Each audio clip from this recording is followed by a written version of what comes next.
జటాయువుకి ఉత్తమ గతులను కల్పించినటువంటి రామచంద్రమూర్తి లక్ష్మణ సహితుడై సీతాన్వేషణం చేస్తూ అరణ్యంలో ప్రవేశించినటువంటి ఘట్టాన్ని మీకు నేను వివరిస్తున్నాను. నేను ఆ సీతమ్మని వెతుకుతూ వాళ్ళు నైరుతి దిశగా ముందుకి సాగిపోయారు. దండకారణ్యం నుంచి 3 క్రోసుల దూరం ప్రయాణించి క్రౌంచారణ్యము అనేటటువంటి అరణ్యంలోకి చేరుకున్నారు. ఒక అరణ్యం కన్నా ఒక అరణ్యం దారుణమైనటువంటి స్థితి. దారుణము అంటే మనుష్యులు తిరగడానికి యోగ్యమైనటువంటి అరణ్యములు కావు. అంత విపరీతంగా చెట్లు, పొదలు, తుప్పలు, క్రూర మృగాలు, సర్పాలతోటి నిండిపోయినటువంటి అరణ్యాలు. ఆ సీతమ్మ తల్లిని అన్వేషిస్తూ వాళ్ళు ఆ క్రౌంచారణ్యంలోకి ప్రవేశించారు. ఆ క్రౌంచారణ్యం నుంచి మళ్ళీ 3 క్రోసుల దూరం ప్రయాణం చేసి మతంగ మహర్షి ఆశ్రమానికి క్రౌంచారణ్యం యొక్క చివరి భాగానికి మధ్యలో ఉన్నటువంటి వేరొక వనంలోకి ప్రవేశించారు. ఆ వనం చాలా మృగపక్షి సంకీర్ణమై ఉంది. చీకటిగా ఉన్నటువంటి అరణ్యం. అక్కడ వాళ్ళకు ఒక పెద్ద గుహ ఒకటి కనపడింది. ఆ గుహ సమీపంలోకి వెడితే గాఢాంధకారంతో కూడుకున్నటువంటి ఆ గుహ ముందు ఒక రాక్షసి ఒక ఆమె నిలబడి ఉంది. భయదామల్పసత్వానాం బీభత్సాం రౌద్రదర్శనాం లంబోదరీం తీక్ష్ణదంస్ట్రాం కరాళాం పరుషత్వచం. వాల్మీకి మహర్షి రచన. ఆ శ్లోకాలు అద్భుతంగా ఉంటాయి. ఆయన అంటారు, భయదాం అల్పసత్వానాం. అల్పసత్వము అంటే తక్కువ బలం కలిగినటువంటి వాళ్ళకి. తక్కువ బలం కలిగినటువంటి వాళ్ళకి ఆవిడ భయంకరమైనది. అంటే అది ఆవిడ స్వభావం. తనకన్నా కొంచెం తక్కువ బలం ఉన్న వాళ్ళు కనపడితే ఆవిడ వీధిస్తుంది, వాళ్ళని చాలా దుఃఖపెడుతుంది. ఎందుకని అంటే అది ఆవిడ సహజమైనటువంటి ప్రవృత్తి. తనకన్నా తక్కువ బలం వాళ్ళు కనపడితే ఆదరించడమో వాళ్ళని రక్షించడమో ఆవిడకు ఉండేటటువంటి లక్షణం కాదు. రాక్షసత్వము అంటే ఇంకేదో అని మీరేమనుకోక్కర్లేదు. కలియుగంలో ఒక పెద్ద విచిత్రం ఒకటి ఉంది. త్రేతాయుగం వాటిల్లో అయితే రాక్షసుల యొక్క ఉపాధులు తెలిసిపోయేవి. ఒక భయంకరమైనటువంటి శరీరం, ఏదో పెద్ద పొట్ట, నోరు, దంస్ట్రలు అవి. కలియుగంలో బ్రహ్మగారు ఇచ్చినటువంటి వరం ఏమిటంటే రాక్షసుడెవరో మనుష్యుడెవరో తెలియదు, ప్రవృత్తి చేత తెలియాలి. కానీ తెలుసుకునే లోపలే ప్రమాదం వచ్చేస్తుంది. కనుక ఇప్పుడు ఆవిడ భయదాం అల్పసత్వానాం, తనకన్నా తక్కువ బలం ఉన్నటువంటి వారి పట్ల చాలా క్రోధంతో అవతల వారిని దుఃఖపెట్టేటట్టు ప్రవర్తిస్తుంది. అంటే తనకన్నా ఎక్కువ బలం ఉన్న వాళ్ళు కనపడితే తాను పారిపోతుంది. ఇది దాని అర్థం. అంటే ఆ జీవితానికి ఒక రుజువర్తన కానీ, ఆ జీవితానికి ఒక పంథా కానీ ఏమీ లేవు. మనకన్నా బలవంతుడు కనపడ్డాడు, వాడు మనకేదో ఇబ్బంది పెట్టాడు, పారిపోవడం. మనకన్నా తక్కువ బలం వాడు కనపడ్డాడు, వాడిని ఏడిపించాడు. ఈ ఏడిపించేటప్పుడు సిగ్గేయదు, ఆ ఓడిపోయినప్పుడు సిగ్గేయదు. 2 చోట్ల సిగ్గు లేకపోతే అవమానము ఇలాంటివి ఉండవు. ఎప్పుడూ ఉండేది ఏమిటి అంటే 2 కాలముల యందు కూడా దుఃఖపెట్టే ప్రయత్నం ఉంటుంటుంది. ఆ ప్రయత్నంలో తను విజయం సాధిస్తే విజయం సాధిస్తుంది, విజయం సాధించకపోతే వెళ్ళిపోతుంటుంది. ఇక్కడ ఈవిడికి శూర్పణఖకి ఒక్క తేడా ఒకటి కనపడుతుంది. అరణ్యకాండలో మహర్షి 2 ముకుచెవులు కోయిస్తారు ఆడ రాక్షసులకి. అందులో ఒకరు శూర్పణఖ, ఒకరు అయోముఖి. 2 రాక్షసి అయినటువంటి వారే. కానీ ఒకరు పగ పెంచుకునే తత్వం ఉన్నవారు, ఒకరు పగ పెంచుకోకుండా అవకాశం దొరికితే ఏడిపిస్తారు, అవకాశం దొరకకపోతే పారిపోతారు. ఒక విధంగా చెప్పాలి అంటే ఒకరికన్నా ఒకరు ప్రమాదం తక్కువ అని కానీ, ఒకరికన్నా ఒకరు ప్రమాదం ఎక్కువ అని కానీ చెప్పడం కొంచెం కష్టం. ఎందుకంటే పగ పెంచుకునే స్వభావము ప్రమాదకరమే. పగ పెంచుకోకుండా తనకన్నా తక్కువ బలవంతుడు కనపడితే ఆ తక్కువ బలవంతుడిని నిగ్రహించడం కూడా ప్రమాదకరమే కదా. ఎక్కువ బలవంతులు కదా అని చెప్పి వచ్చి వాళ్ళకి ఏమైనా వాళ్ళు వచ్చి వీళ్ళని ఇబ్బంది పెడితే వాళ్ళు అప్పటికి పారిపోతారు. పారిపోయారని జాడ్యమో సమస్య వదిలిపోయినట్టు కాదు, మళ్ళీ వస్తూ ఉంటారు. ఎప్పుడు తెలుస్తుంది తనకన్నా అధిక బలవంతుడని? తను ఓడిపోతే ఏమైనా సిగ్గు ఉంటుందా? ఏమీ ఉండదు, మళ్ళీ వెళ్ళిపోతుంది. మళ్ళీ ఎప్పుడు వస్తుంది? మళ్ళీ ఇంకోటి దొరికితే మళ్ళీ వస్తుంది. మళ్ళీ వాడు అధిక బలవంతుడైతే మళ్ళీ వెళ్ళిపోతుంది, తక్కువ బలవంతుడైతే ఇబ్బంది పెడుతుంది.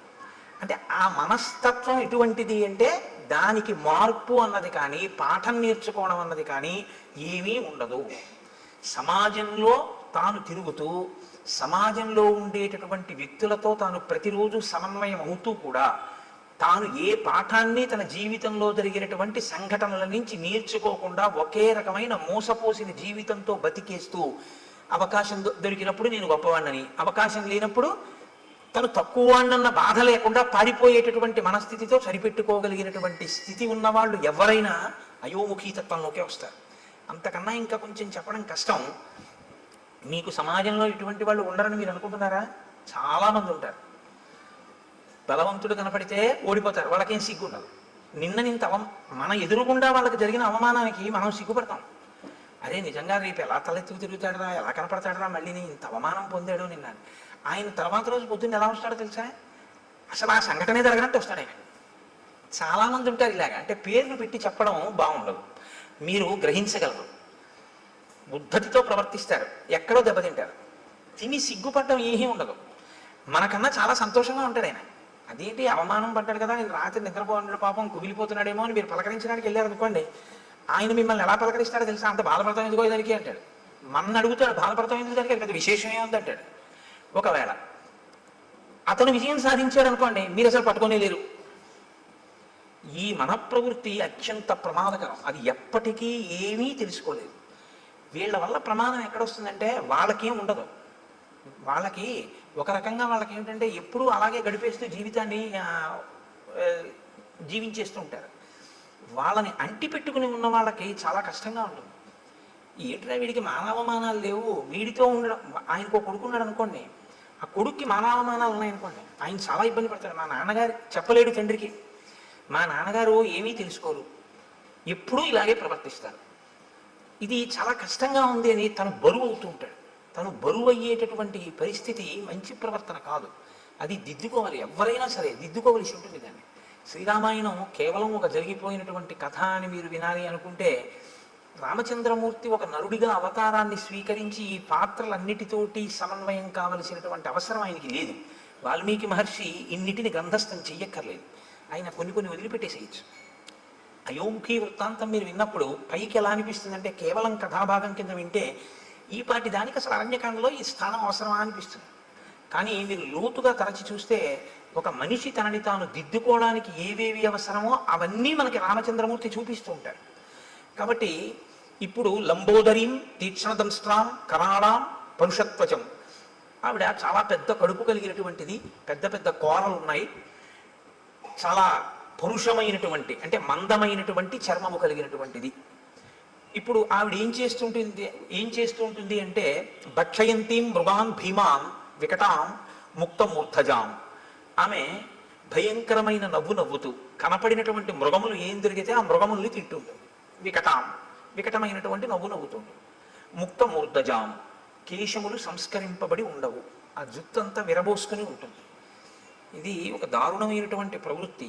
నేను మన్నింపబడదని కాక, నేను రామాయణం చెప్తున్నాను అంతే, నేను ఇంక ఎవరిని ఉద్దేశించి చెప్పడము నా ఉద్దేశ్యం కాదు. స్త్రీ కేశపాశం కింద కట్టబడి ఉండి తీరాలి అని శాస్త్రవాక్యం.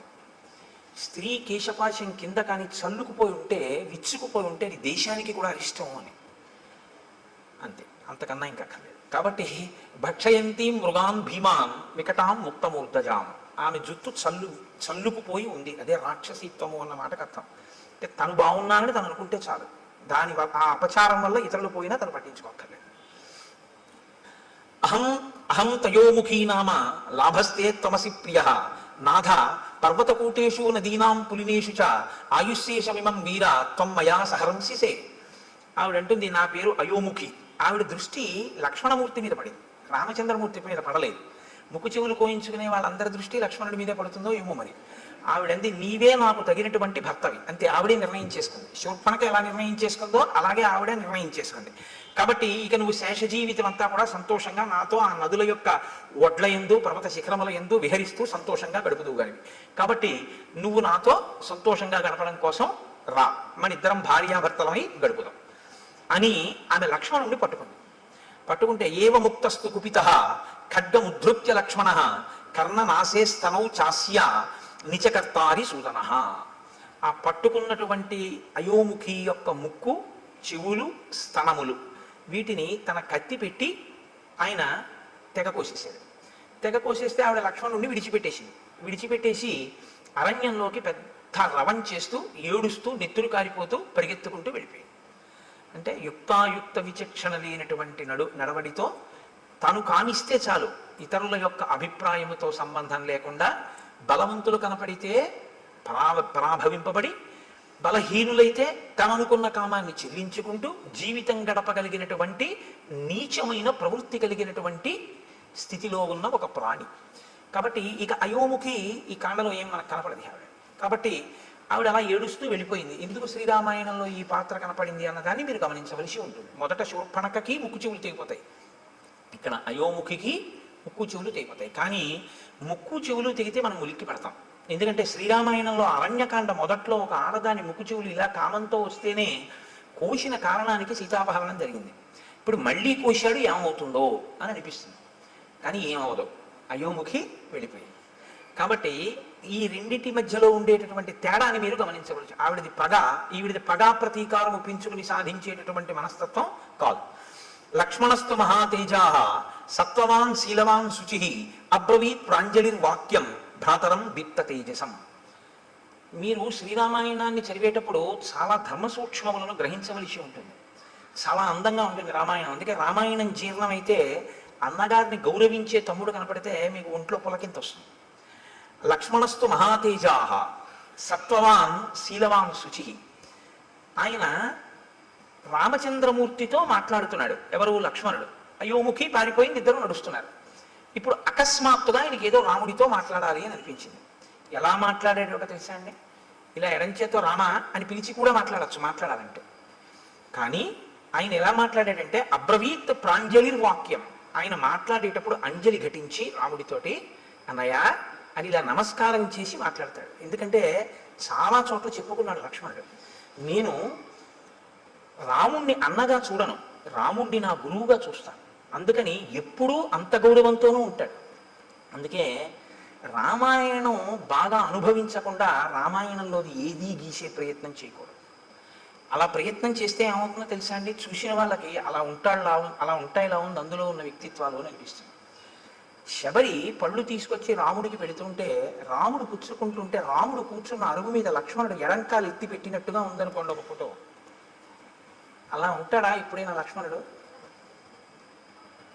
అవి ఏమవుతాయంటే చూసే వాళ్ళ హృదయాల్లో తప్పు భావాలు నింపుతాయి. కాబట్టి శ్రీరామాయణాన్ని జాగ్రత్తగా గమనించవలసి ఉంటుంది. గమనించకుండా చేతిలో కళ ఉండడం వేరు, రామాయణాన్ని గీయడం వేరు. రామాయణాన్ని గీయాలి అంటే రామాయణం చదివి రామాయణం గురించి కొంత అధికారం ఉండాలి. రామాయణంలో ఉండేటటువంటి వ్యక్తిత్వాలు బహు విశిష్టమైనవి. అంత విశిష్టమైనటువంటిది, అందులో అటువంటి ఘట్టాల గురించి ఏదైనా కూర్పు చేస్తే చాలా జాగ్రత్తగా ఉండాలి. కాబట్టి నేను దేన్ని దృష్టిలో పెట్టుకున్నానో మీరు గమనించి ఉంటారు. కాబట్టి ఇప్పుడు అబ్రవీత్ ప్రాంజలిర్వాక్యం భ్రాతరం దీప్త తేజసం. అంజలి ఘటించి రామచంద్రమూర్తితో మాట్లాడుతున్నాడు. స్పందతే మే దృఢం బాహు బుద్ధిగ్నమివ మే మనః ప్రాయశ్చాప్య నిష్టాని నిమిత్తాన్యుపలక్షయే. నేను మీతో తరచూ ప్రస్తావన చేస్తూ ఉంటాను.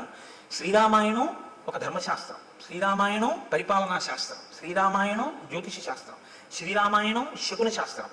మీరు ఎలా చూస్తే రామాయణం మీకు అలా కనపడుతుంది కాదు. పక్షుల గురించి తెలుసుకోవాలా? రామాయణం చదవచ్చు. పర్వతాల గురించి తెలుసుకోవాలా? రామాయణం చదవచ్చు.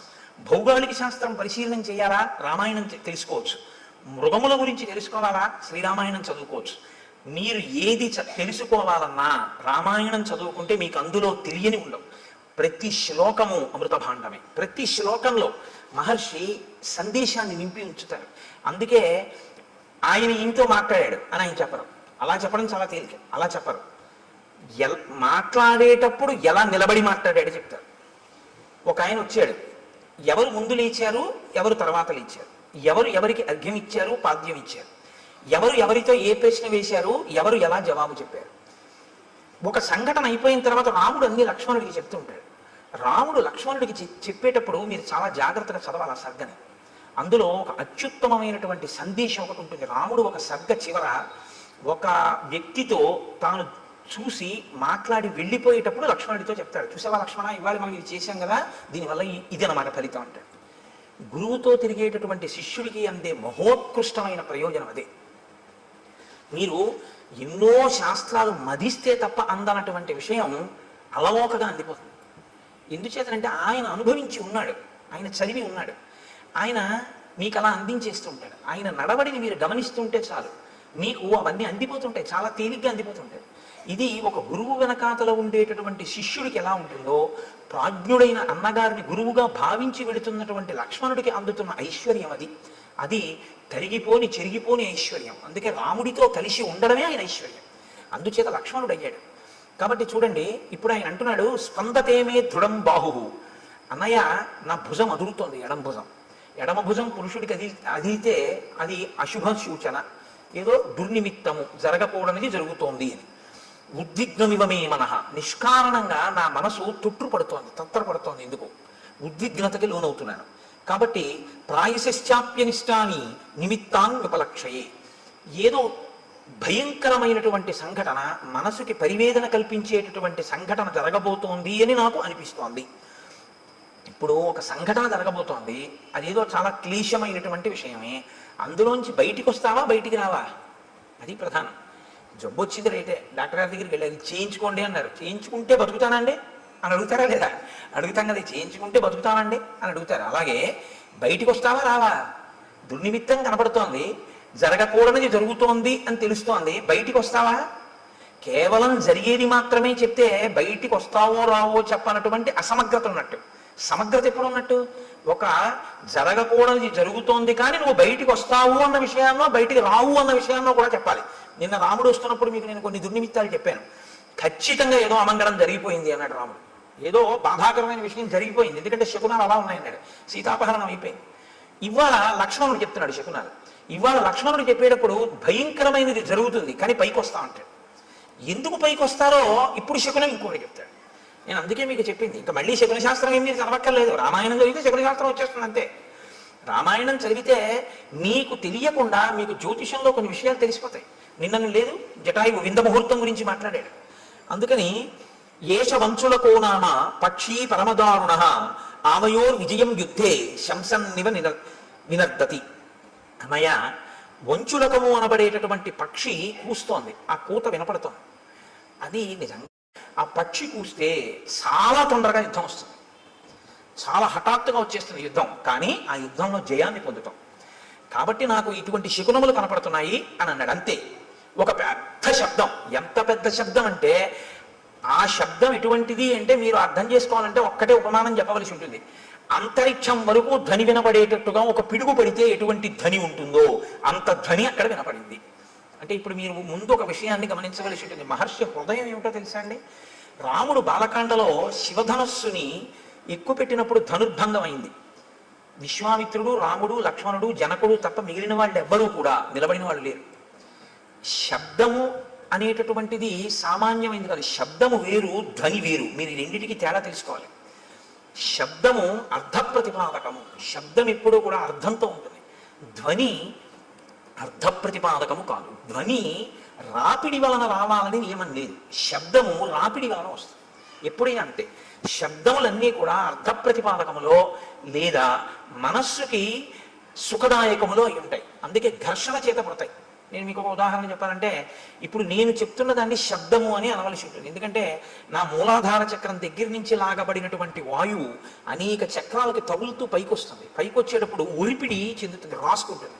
చిట్ట చివర నా యొక్క ఆ స్వరపేటిక దగ్గరికి వచ్చేటప్పటికి ఆ వాయువు బాగా రాపిడి చెంది ఉరుసుకుని అక్షరములుగా, పదములుగా, వాక్యములుగా మారి నా నోటి వెంట బయటికి వస్తుంది. ఉరిపిడి చేత పైకి వస్తుంది. నేను ఒక వైలిన్ వాయించాను అనుకోండి, చేతితో ఒక తాడు ఉన్నటువంటి పరికరం లాంటి దాన్ని పట్టుకుని తీగల మీద లాగితే ఆ ఒరిపిడికి ధనుస్తుంది. ఒక వీణని గోటితో పెనగితే ధనుస్తుంది. అలా మీకు ఎప్పుడైనా సరే ఒరిపిడి వలన వస్తే, అంటే ఘర్షణ వలన పుడితే దాన్ని శబ్దము అంటారు. ఇప్పుడు ఆ శబ్దం ఏం చేస్తుంది? అందుకే వేదరాశికి శబ్దరాశి అని పేరు. అర్థ ప్రతిపాదకమై దానికి ఏదో ఒక ప్రయోజనం ఉంటుంది. ప్రయోజనం లేనిది అనుకోండి, దానికి ఏమిటి అంటే మీరు చెప్పలేరు అనుకున్నప్పుడు దాన్ని శబ్దం అనకూడదు, ధ్వని అన్నారు. పిల్లాడు ఆడుకుంటూ ఉంగా అన్నాడు అనుకోండి, ఇప్పుడు దానికి అర్థం ఏంటి చెప్పండి అన్నారు అనుకోండి, ఏం చెప్తారు? ఉంగా అన్నాడు పిల్లాడు, చంటి పిల్లాడు. ఏమైనా నువ్వు రామాయణం చెప్పావు కదా, దీనికి అర్థం చెప్పన్నారు అనుకోండి, ఎవరు చెప్తారు దానికి? అప్పుడు దాన్ని ఏమన్నారంటే ధ్వని అన్నారు. అంటే దానికి ఒక అర్థం ఏమి ఉండదు. అర్థం లేకుండా చేయబడేటటువంటిది ఏది ఉంటుందో దానికి మీరు ఏ అర్థము చెప్పడం కుదరదో వాటికి ధ్వనులని పేరు. కాబట్టి ఇప్పుడు ఏర్పడినది శబ్దమా ధ్వన అంటే యథార్థమునకు పెద్ద ధ్వని అని మీరు అనవలసి ఉంటుంది. ఎందుకంటే దానికి ఒక అర్థం లేదు. కానీ ఒక పిడుగు నేల మీద పడితే ఆ శబ్దము, ఆ ధ్వని అంతరిక్షం వరకు వినపడితే ఎంత ధ్వని ఉంటుందో అంత ధ్వని ఉంది. ధ్వనికి ఉండేటటువంటి లక్షణం ఏమిటో తెలుసా అండి?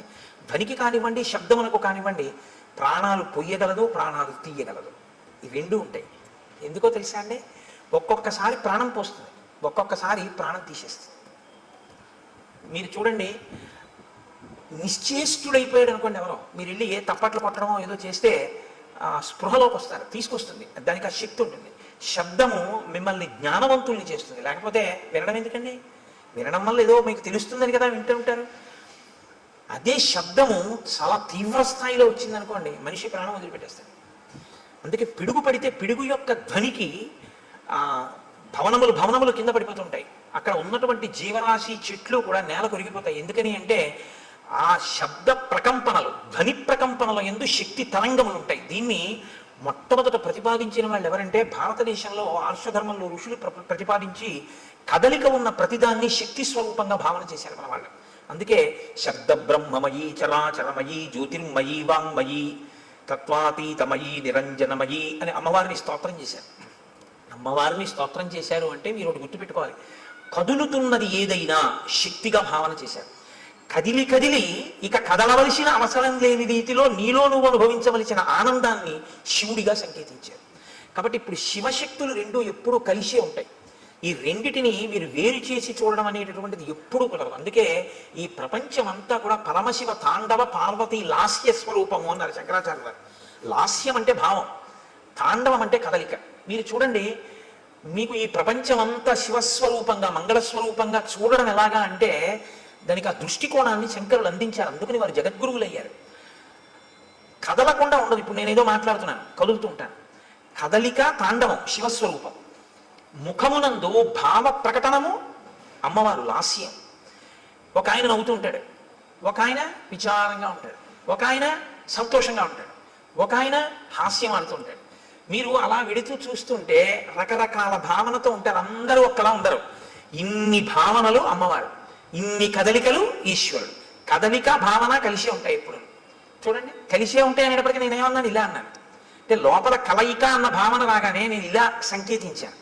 ఈ భావన ఈ కదలిక రెండు ఒకదాన్నొకటి అనుసరించడం వాగర్ధావివ సంపృక్తవు వాగర్ధ ప్రతిపత్తయే జగత పితరౌ వందే పార్వతీ పరమేశ్వరవు. వాళ్ళిద్దరి స్వరూపమై ఈ జగత్తంతా ఉందయా. పార్వతీ పరమేశ్వరుడు ఈ లోకమంతా నిండి ఉన్నారు. నువ్వు అలా చూడగలిగితే జగత్తు తాండవ లాస్య స్వరూపము అని. కాబట్టి దాన్ని వాల్మీకి మహర్షి ఎందుకండి అంత గొప్పగా ఆ విషయం కూడా మాట్లాడటం అంటే, అది ఇంకొకటి వింటే చచ్చుండివాడు. తట్టుకోగలిగారు అంటే ఇప్పుడు దాని మూలస్థానమును కూడా ఛేదించగలిగినటువంటి పరాక్రమవంతులు. చెవికే అంత బలం ఉంటే చేతులకి ఎంత బలం ఉండాలి? కాబట్టి ఇప్పుడు మూలస్థానాన్ని ఛేదించగలరు. ఇది రామచంద్రమూర్తి యొక్క, లక్ష్మణుని యొక్క వీర్యము, పరాక్రమము. మీతో నేను చాలా మార్లు మనవి చేస్తున్నాను, వీర్యం అన్న మాటకు అర్థం అదే. ఎదుట వస్తున్నటువంటి ఎదిరింపునకు లేదా తనతో తలపడుతున్నటువంటి స్థితిలో ఉన్న ఎదురుగుండా కనపడుతున్నటువంటి ప్రతిద్వంద్వి యందు లోపల తాను చెక్కు చెదరక ఎదుటివాడిని చెక్కు చెదిరిపోయేటట్టు చెయ్యగలిగినటువంటి ప్రజ్ఞకి వీర్యం అని పేరు. ఇది లోపల నిబుడీకృతమై ఉంటే పరాక్రమం అని పేరు. కాబట్టి ఇప్పుడు ఈ వీర్య పరాక్రమములు ఉన్నవారు కాబట్టి అందుకని అడిగారు వాల్మీకి మహర్షి, కోన్వస్మిన్ సంప్రదంలో కే గుణవాన్ కశ్చ వీర్యవాన్ ధర్మజ్ఞశ్చ కృతజ్ఞశ్చ సత్యవాక్యో దృఢవ్రత చారిత్ర్యేణ చ కోయుక్త సర్వభూతేషు కోహిత విద్వాన్ కస్సమర్థశ్చ కశ్చైక ప్రియదర్శన ఆత్మవాన్ కో జితక్రోధో ద్యుతిమాన్ కో రణసూయక. ఇన్ని ప్రశ్నలు వేయడానికి కారణం అదే. కాబట్టి ఇప్పుడు వారు ఆ ధ్వనిని విని వాళ్ళు ఏమనుకున్నారంటే, ఇంత పెద్ద ధ్వని ఎక్కడి నుంచి వచ్చింది అని ఆశ్చర్యపోయారు. వారు ఆశ్చర్యపోయే లోపలే వారికి ఎదురుగుండా ఒక స్వరూపం ఒకటి కనపడింది, ఒక పెద్ద ఆకారం ఒకటి కనపడింది. ఆకారము అన్న మాట నేను ఎందుకు అనవలసి ఉంటుందంటే, చూడగానే గుర్తుపట్టగలిగితే ఇది ఫలానా అని గుర్తుపట్టగలిగారు అనుకోండి, మీ ప్రజ్ఞకు అందుతోంది అని గుర్తు. ఇలా చూస్తే మనిషి అన్నాను అనుకోండి, నా ప్రజ్ఞకు అందింది. జింక నా ప్రజ్ఞకు అందింది, లేడి నా ప్రజ్ఞకు అందింది, సర్పము నా ప్రజ్ఞకు అందింది. అసలు అటువంటి రూపు లోకంలో ఎక్కడా వర్ణింపబడలేదు, తాను చూడలేదు. నేను చూడకపోవచ్చు కానీ విన్నాను అనుకోండి, తెలుస్తుంది. ఒక హంస నేను చూడలేదు కానీ హంస కనపడింది, ఇది హంస అనుకుంటానండి అంటారు. మళ్ళీ ఇదో విచిత్రం తెలుసా అండి, నామం ఉంటే రూపం ఉంటుంది, రూపం ఉంటే నామం ఉంటుంది, నామం రూపం కలిస్తే మాయవు. అదే విచిత్రం. శంకర భగవత్పాదుల యొక్క ప్రతిపాదన అంతా దీని మీదే ఆధారపడింది. నామం ఉంటే రూపం ఉంటుంది, రూపం ఉంటే నామం ఉంటుంది. కోటేశ్వరరావు గారు అన్నారు అనుకోండి, మీకు వెంటనే నా రూపం మీ మనసులో అలా లీలగా కదులుతుంది. చూస్తున్నారుగా చాలా రోజుల నుంచి. కోటేశ్వరరావు అనబడేటప్పటికీ నేను ఇలా వస్తూ ఉంటే ఆ కోటేశ్వరరావు వస్తున్నారు అంటే అంటే నా రూపాన్ని నామంతో గుర్తిస్తారు. అలా ఇంకోళ్ళు వస్తున్నారు అనుకోండి, కోటేశ్వరరావు వచ్చారండి అన్నారు అనుకోండి, ఎవరైనా కొత్త వాళ్ళ, ఆయన కాదండి రాలేదంటారు. నామము రూపము పక్క పక్కనే ఉంటే కుండ అన్నాను అనుకోండి, కుండ ఎలా ఉంటుందో మీకు వెంటనే మనసు చూపిస్తుంది, ప్రొజెక్ట్ చేస్తుంది. అసలు నిజానికి మీరు పెట్టిన పేరు మీరు చూపించిన పదార్థము రెండు అసత్యాలు. దాన్ని కుండ అనకుండా కర్ర అని కొత్తగా పేరెడుతున్నానన్నా దానికి ఏం అభ్యంతరం ఏమి ఉండదు. రెండు, అది మట్టి యొక్క వికారం, అది అసలు నిజానికి దాని సత్యం అది కాదు. సరే, ఇప్పుడు నేను మళ్ళీ శంకర సిద్ధాంతం మాయాది కాదు, కానీ నామరూపములు అదొక గమ్మత్తు. కాబట్టి మనసుకి ఉండేటటువంటి పరిమితి ఏమిటంటే తను వినన్నా ఉండాలి, తను చూసన్నా ఉండాలి. విని కాని చూసి కాని ఉంటే ప్రాణిని గుర్తిస్తుంది. ఇప్పుడు రామలక్ష్మణులు ఇద్దరు ఏమిటి అలా ఉన్నారన్నారు అనుకోండి, రామలక్ష్మణులు కూడా ఎన్నడూ ఊహించలేదు అన్నమాట. అటువంటి ప్రాణి ఒకటి లోకంలో ఉంటుంది అని రామలక్ష్మణులు ఊహించలేదు. వీళ్ళిద్దరు ఎటువంటి వాళ్ళు, వంచులకము పూస్తోందని చెప్పగలిగిన వాళ్ళు. పిట్టకి మనం ఎంత తేలిగ్గా చెప్తామో కాకెరుస్తోందని రామలక్ష్మణులు అరణ్యంలో పిట్టల కూటలు అంత బాగా చెప్తారు. అన్ని మృగాలు చెప్తారు వాళ్ళు. అటువంటి వాళ్ళు ఆ ఎదురుగుండా ఉన్న ప్రాణిని గుర్తించలేకపోయారు. ఇది విరూపము అన్న పేరు. అంటే అసలు ఎవరు ఊహించనంత వికృతంగా ఉంటుంది. కాబట్టి ఇప్పుడు అది మనసుకి ఖేదము కల్పించవచ్చు, ఒక్కొక్కసారి ఉల్లాసమును కల్పించవచ్చు, రంజకత్వం ఉంటే అందులో. కాబట్టి ఇప్పుడు వాళ్ళిద్దరూ దూరంగా ఉన్న ప్రాణి వంక చూశారు. వెంటనే మహర్షి ఏం చేస్తారంటే దాన్ని ముక్కలు కింద విరవకుండా చూపించేస్తారు. అది ప్రజ్ఞ, కవి యొక్క ప్రజ్ఞ మీరు చూడాలి. ఎందుకో తెలుసా అండి, ఆయన రాముడి కళ్ళల్లోంచి ఘంటం కదులుతుంది. ఇప్పుడు రాముడు చూస్తున్నాడు, రాముడు చూసేటప్పుడు ఆ చూపు చకచక చకచక నడిచేస్తుంది. అంతే, ఎలా చూశాడు అన్నది పైనుంచి కింద వరకు ఆ ప్రాణి ఎంత విచిత్రంగా ఉందో చూస్తారు. అంతేగాని సగం చెప్పి మళ్ళీ ఏటో చూసి చెట్టు చెప్పి మళ్ళీ ఇది చెప్పి అలా ఉండదు. ఆ రచనలో ప్రజ్ఞ.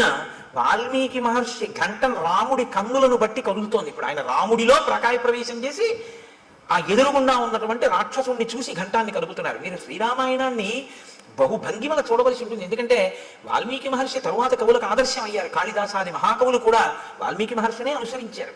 కాబట్టి వివృద్ధం అశిరోగ్రీవం కబంధముదరే ముఖం అగ్నిజ్వాలానికాశేన లలాటస్థేన దీప్యత మహాపక్ష్మేణ పింగేన విపులే నాయతేన చ ఏకేనోరసి ఘోరేణ నయనే నాశుదర్శిన మహాదంస్ట్రోపపన్నం తల్లేలిహాసం మహాముఖం భక్షయంతం మహాఘోరాన్ రోక్షసింహ మృగద్విపాన్ ఘోరౌ భుజౌ నికుర్వాణం ఉభౌ యోజనమాయతం. ఆయన ఘోరే భుజౌ వికుర్వాణం. ఆ ఉన్నటువంటి ఎదురుగుండా ఉన్న ప్రాణి ఎలా ఉన్నాడంటే తల లేదు. తల లేకపోతే బీభత్సంగా ఉంటుంది. అది ఆ ప్రాణి ఏం చేస్తుందంటే మీకు బీభత్స రసాన్ని ఉద్భుతం చేస్తుంది మా లోపల నుంచి. ఎదురుగుండా ఉన్న ప్రాణి తలకాయతో ఉందనుకోండి పర్వాలేదు, ఓ చెయ్యి లేకపోతే మీరు చూడడం కొంచెం తేలిక, ఒక కాలు పోతే మీరు చూడడం తేలిక. తల లేకపోతే మీరు వెంటనే అంటారంటే అయ్యో బాబోయ్ అంటారు, చూడలేరు. ఇప్పుడు ఆ ఎదురుగుండా కనపడుతున్న ప్రాణికి తలకాయ లేదు, ఆ ప్రాణికి కాళ్ళు లేవు. తలకాయి లేదు, కాళ్ళు లేవు. పోనీ తలకాయి కాళ్ళు లేకుండా అలా ఉందా ప్రాణి? అలా లేదు. అదొక విచిత్రమైనటువంటి స్థితిలో ఉంది. అశిరోగ్రీవం, దానికి కంఠము లేదు, తలకాయి లేదు. కానీ కబంధముదరే ముఖం, ఇక్కడ పొట్ట దగ్గర ఉంది ముఖంలాగా. ఈ ఛాతీ మీద లలాట భాగం ఉంది, ఇక్కడ ఉంగురుంది. ఈ కింద ఒక పెద్ద కన్ను ఉంది, ఆ కన్ను మీద ఒక పెద్ద రెప్ప ఉంది. ఆ రెప్పకి పచ్చటి వెంట్రుకలు పొడుగ్గా ఉన్నాయి. ఆ కన్ను ఎత్తి చూస్తే అగ్ని జ్వాల ఎలా ఉంటుందో అలా ఉంది ఆ కన్ను, ఎర్రగా. అటువంటి కన్ను ఇక్కడ పెట్టుకుని ఉంది ఆ ప్రాణి. ఇక్కడ గుండెల మీదకు ఉంది. పొట్ట మీద నోరుంది దానికి కాళ్ళు లేవు కాబట్టి అది కదలలేదు, అది అలా కూర్చుని ఉంది. కానీ దానికి యోజనం దూరం వరకు వెళ్ళగలిగినటువంటి దీర్ఘబాహువులు ఉన్నాయి. ఇప్పుడు అది ఏం చేస్తోందంటే ఎంత దూరమైనా సరే దానికి ఉన్నటువంటి కళ్ళతో చూస్తూ ఉంటుంది. నయనే నాశుదర్శిన అంటే ఒక్క కన్నే అయినా ఎంత దూరం అయినా అది చూడగలదు కానీ లేచి వెళ్ళలేదు, గమనం లేదు. దానికి గమనం లేదు కాబట్టి అది ఏం చేస్తుందంటే చెయ్యి చాపుతుంది, చాపి తడుగుతుంది ఇలాగా. అంటే అది ఎటిళ్ళిందో ఇలా తడుగుతుంది, తడిగి పట్టుకుంటుంది. అది ఏనుగు కానివ్వండి, పులి కాని, సింహం కానీ ఏదైనా సరే పట్టుకోగలిగినటువంటి చేతులు దానివి. ఎంత దూరం? ఇక్కడి నుంచి ఒక యోజనం దూరం వరకు ఉంటాయి చేతులు, దాంతో పట్టుకుని ఈడుస్తుంది ఆ ప్రాణుల్ని. ఆ ఈడ్చి ఆ ఆకర్షంతం వికర్షంతం అనేకాన్ మృగయూధపాన్ స్థితమావృత్య పంధానం తయోర్భ్రాతోహో ప్రపన్నయోహో. అది వాటిని పట్టుకుని ఈడుస్తుంది ఇలాగా. అది నిజంగా మహర్షి ఒక లైవ్ టెలికాస్ట్ అండి. అది నిజంగా అద్భుతం. ఎందుకంటే పట్టుకుని ఇలా ఎత్తడం కొన్ని ప్రాణుల లక్షణం, ఈడవడం కొన్ని ప్రాణుల లక్షణం. మీరు చూడండి, ఉత్తమమైనటువంటి సంస్కారం ఉన్న ప్రాణులు కొన్ని ఉంటాయి. చాలా ఉత్తమ సంస్కారం ఉన్న ప్రాణులు అని గుర్తేమిటో తెలుసా అండి? చేతితో పట్టుకుని ఎత్తి తింటాయి. అవి లోకంలో ఒకటి మనుష్యుడు, 2 కోతి, 3 ఏనుగు. వేదంలో మంత్రాన్ని నేను చెప్తున్నాను ఇప్పుడు మీకు చెప్పేది. చాలా ఉత్తమ సంస్కారంతో ఈశ్వరుడు సృష్టించిన ప్రాణి అని గుర్తు ఏంటంటే చేతితో తింటుంది. ఏనుగు ఎత్తి తొండంతో నోట్లో పెట్టుకుంటుంది, కోతి అరటిపండుని ఎత్తి నోట్లో పెట్టుకుంటుంది, మనిషి పదార్థాన్ని ఎత్తి చేతితో తింటాడు. ఈడ్చి తినేటటువంటివి, క్రౌర్యం ఉన్నటువంటివి ఈడ్చి తీసుకెళ్తాయి. ఒక పులి ఉందనుకోండి, ఓ జింకని కొట్టి ఆ పంజాతో పట్టుకుని నోటితో పట్టుకుని భూమి మీద ఈడుస్తూ తీసుకెళ్తుంది. ఈడ్చి తీసుకెళ్ళి అది నెత్తురోడిపోతూ బాధపడిపోతూ ఆ దెబ్బకి నెత్తురోడిపోయి అరుస్తుంటే ఈడ్చుకుంటూ తీసుకెళ్ళి కింద పెట్టి తన పంజా కింద తొక్కి పెట్టి నోటితో పీకుతుంది మాంసఖండాన్ని. అది క్రౌర్యానికి పరాకాష్ట.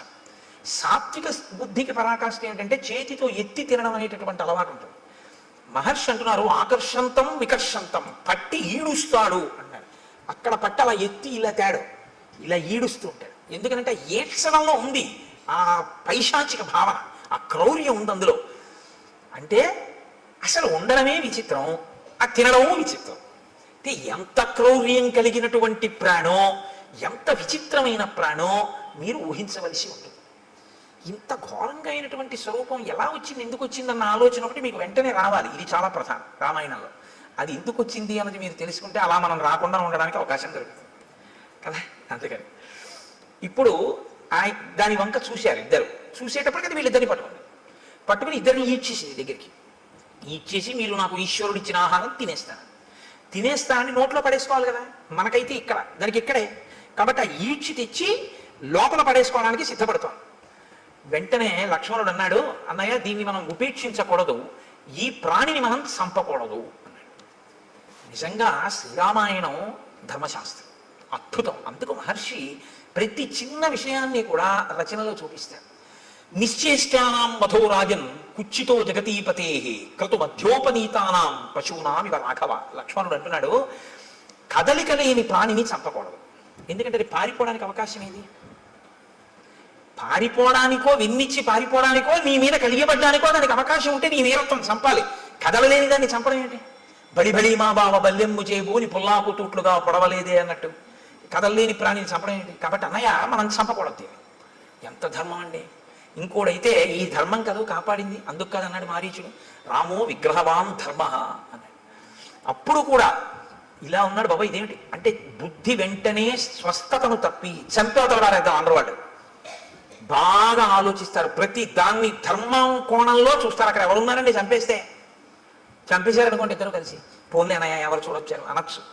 కాదు, ఎవరు చూడొచ్చారనరు, చూడవలసిన వాడు చూడకపోవడం అన్నది ఎలా జరుగుతుందంటారు. ఇది ధర్మావలంబనకి కారణం. ధర్మమూర్తిగా ఎందుకు ఉండగలుగుతాడు ఒక వ్యక్తి అంటే, నేను ఎలా తప్పుకుంటానంటే ఈశ్వరుడు ఎప్పుడూ చూస్తూ ఉంటాడు కదా అంటాడు. నేను ఒకవేళ తప్పు చేస్తే ఈశ్వరుడు యొక్క సన్నిధానంలోనే నేను తప్పు చేయాలి తప్ప ఈశ్వరుడు చూడకుండా నేను తప్పు చేయడం కుదరదు. ఆయన ఎప్పుడూ చూస్తూ ఉంటాడంటాడు. ఎప్పుడూ చూస్తున్నాడు వాడు అన్నవాడు చాలా తప్పులు చెయ్యలేడు. చాలా అన్నమాట నేను ఎందుకన్నా తెలుసా అండి, ఏ తప్పు చెయ్యలేడని ముందే అనడం చాలా కష్టం. కొంత మార్పు అన్నది వస్తుంది ఎప్పుడంటే చాలా తప్పులు చేయలేడు, తర్వాత ఏ తప్పు చేయలేడు. కాబట్టి రాముడు ధర్మమూర్తిగా ఎందుకు ఉండగలడు ఎప్పుడు అంటే, ధర్మం అనేటటువంటిది తాను అనుష్ఠిస్తున్నానో లేదో అనేటటువంటిది వృక్షములు దేవతా స్వరూపంగా చూస్తున్నాయని రాముడు నమ్ముతాడు. మనం అంటే నాలాంటి వాడైతే ఏమంటాడంటే ఎవరు చూడొచ్చారంట. ఇదే తేడా. ఇది అలవాటు చేసుకోవడం ధర్మానికి పునాది రాయి. ఇది నిలబడాలి. ఇది నిలబడితే మార్పు వస్తుంది మనసులో. కాబట్టి నిశ్చేష్టానాం వధోరాజన్ కుచ్చితో జగతీపతే. ఓ జగతీపతి రామ, మనం స్థాణువుగా కదలలేని వాడిని చంపకూడదు. కాబట్టి ఇతను తన నోట్లో మన్ని పడేసుకునేటట్టు ఉన్నాడు. కాబట్టి ఈ 2 బాహువులని తిరిగేద్దాం. ఇతని శక్తి బాహువులే. ఎందుకని? గమనం లేదు, కదలలేడు. నోటితో కరవలేడు, ఎందుకంటే పొట్టకుంది నోరు. బోర్లా పడుకుని కరిచి పట్టుకోగలిగినటువంటి శక్తి లేదు.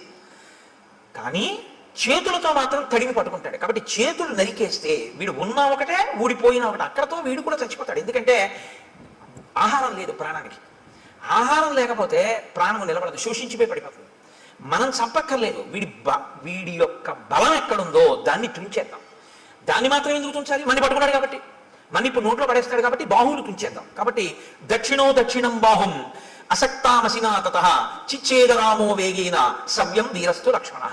రాముడు కుడి భుజాన్ని నరికేశాడు, లక్ష్మణుడు ఎడమ భుజాన్ని నరికేశాడు. రెండు చేతులు ఊడి కింద పడిపోయాడు. కింద పడిపోగానే అతను చాలా సంతోషపడిపోయాడు. ఇది విచిత్రం రామాయణం. చాలా సంతోషపడ్డాడు. సంతోషపడి అన్నాడు, ఓ నేను ఎదురు చూసిన సంఘటన జరిగింది. ఇన్నాళ్ళు ఈ రెండు చేతులు నరికేవాడి కోసమే తడిమి పట్టుకుంటున్నాను, ఇవాళ వీటిని నరికేవాడు దొరికాడు, ఎవరు మీ ఇద్దరు అన్నాడు. అంటే వాళ్ళు చిన్నోర్ము నీకు మేము చెప్పడం ఏంటి అందరూ. అది విచిత్రం, ఇది వినయం. వాళ్ళు ఎవరు అడగనివ్వండి, శూర్పణఖ అడిగినా చెప్తారు, ఎవరు అడిగినా చెప్తారు, ఎంత అందంగా అలాగని అనవసరమైనటువంటి చోట దీర్ఘంగా మాట్లాడాలి. సమయాన్ని ఎంత పొదుపుగా వాడి మాట్లాడతారంటే ఎక్కడ ఎంతవరకు అవసరమో, ఏది అవతల ప్రాణికి చెప్పవలసి ఉంటుందో అక్కడ వరకే చెప్తారు తప్ప అదే పనిగా సొదపెట్టి అర్థం లేకుండా మాట్లాడడం ఉన్నది ఉండదు. అందుకే నేను మీతో మనవి చేస్తున్నాను, శ్రీరామాయణం మీరు బాగా చదివితే మాట్లాడడంలో ప్రజ్ఞ మీకు వస్తుంది. ఎవరితో ఎలా మాట్లాడాలి, ఎంత మాట్లాడాలి, ఇవి బాగా అలవాటు అవుతుంది. అసలు మనిషి పాడైపోయేది అందుకే కదండి, అక్కర్లేని మాటలన్నీ మాట్లాడడం వల్లే పాడైపోతూ ఉంటాడు. కాబట్టి అయం ఇక్ష్వాకుదాయాదో రామో నామ జనైశ్రుత అస్యైవారజం విద్ధి భ్రాతరం మాం చ లక్ష్మణం. నేను అయం ఇక్ష్వాకుదాయాదో రామో నామ జనైశ్రుత, ఈయన మా అన్నగారు రామచంద్రమూర్తి. అస్యైవారజం విద్ధి, నేను ఆయన తమ్ముణ్ణి, భ్రాతరం మంచ లక్ష్మణం, నేను ఆయన తమ్ముణ్ణి, నన్ను లక్ష్మణుడు అంటారు. అస్య దేవ ప్రభావస్య వసతో విజనీవని రక్షసాపహృతా పత్ని యామిచ్చంతా విహాగతం. మా అన్నగారి పత్ని, నా వదిన గారు అయినటువంటి తల్లిని ఒక రాక్షసుడు అపహరించాడు. ఆవిడ్ని వెతుక్కుంటూ ఈ అడవిలో తిరుగుతున్నాం. నువ్వెందుకు ఇలా ఉన్నావు అని అడిగాడు. ఇప్పుడు తామెవరో సత్యం చెప్పి నువ్వెవరు, అంతేగాని కైకమ్మ, దశరథుడు, వరాలు అయిన చోట కాంచోట అన్ని చోట్ల వాళ్ళు మాట్లాడరు. ఇప్పుడు ఆయన అన్నాడు, పురారామ మహాబాహో మహాబల పరాక్రమ రూపమాసీన్మమాచింత్యం త్రిషు లోకేషు విశ్రుతం యథా సోమస్య శక్రస్య సూర్యస్య చ యథా వపుః. ఎంత అందంగా మాట్లాడాడు. రెండు చేతులు తెగిపోయిన తర్వాత అన్నాడు, రామ మహాబాహో, గొప్ప చేతులు ఉన్నవాడా, ఈ చేతులు నరికినవాడా, మహాబల పరాక్రమ, గొప్ప బలపరాక్రమములు ఉన్నవాడా, నేను ఒకప్పుడు చాలా అందమైనటువంటి వాడిని, మూడు లోకములలో నా అంత అందగాడు లేడు. యథా సోమస్య శక్రస్య, సోముడి అందం ఎటువంటిదో, శక్రుడు అంటే ఇంద్రుడి యొక్క అందం ఎటువంటిదో, సూర్యుని యొక్క తేజస్సు ఎటువంటిదో అటువంటి శరీరము కలిగినటువంటి వాడిని నేను. అంటే శరీరమునకు అందము, శరీరమునకు కాంతి అన్నీ ఉన్నవాడు. అందుకని అటువంటి ఉపమానాలు వేశారు. ఆ తేజస్సు అవతల వారికి ఆహ్లాదాన్ని కల్పిస్తుంది. కాబట్టి సోముడు అంత అందమైన, అంత లావణ్యము, అంత కాంతి కలిగినటువంటి వాడిని. ఇది నాకు ఈశ్వరుడు ఇచ్చినటువంటి బహుమానం. కాబట్టి నేనేం చేయాలి, ఈశ్వరుడు నీకేది ఇచ్చాడో దాంతో నువ్వు 10 మందిని సంతోషపెట్టాలి. అప్పుడు నువ్వు నీ యొక్క విభూతిని ఈశ్వర పరం చేసినట్లు అవుతుంది. అందుకే మీరు కొంచెం జాగ్రత్తగా గమనించండి, అక్షరాభ్యాసము అని ఒక సంస్కారం చేస్తారు మన వాళ్ళు, అది చేయకుండా పంపించరు. బడికి పంపించడం కానీ, పలక ముట్టుకోవడం కానీ, పుస్తకం ముట్టుకోవడం కానీ, అక్షరం రాయడం కానీ ఒప్పుకోరు. ముందు ఎవరు తమ జీవితంలో తమకి ఉన్న విభూతిని సమాజపరం చేసి ఈశ్వరుడిచ్చిన విభూతిని ఈశ్వరుడికి నైవేద్యం పెట్టి జీవితంలో ప్రసాద బుద్ధితో బతికి 10 మంది చేత సహభాష అనిపించగని కీర్తి గణించాడు, ఎవడు భగవద్భక్తి తత్పరుడో అటువంటి ఆ పెద్దల తొడ మీద కూర్చోబెట్టి ఆయన చేత్తో పిల్లవాడి చెయ్యి పట్టుకుని పలకలో ముందు దిద్దిస్తాడు. ఓం నమ శివాయ సిద్ధం నమః అని. ఎందుకు రాయిస్తారో తెలుసా అండి? అలా రాయించడం వెనక ఒక రహస్యం ఒకటి దాగి ఉంది సనాతన ధర్మంలో. నువ్వు రేపొద్దున్న ఒక పెద్ద గణిత శాస్త్రజ్ఞుడు అవ్వచ్చు, నిన్ను మించిన గణిత శాస్త్రజ్ఞుడు లేకపోవచ్చు, కానీ నీకొకటి తెలిసి ఉండాలి. నాకు ఇన్ని లెక్కలో వచ్చండం కాదు, ఇన్ని లెక్కలు తెలుసున్న నాకు కూడా అంతటా ఆవరించినటువంటి ఆత్మతత్వాన్ని లెక్క కట్టడం చేత కాదు అని చెప్పగలగాలి.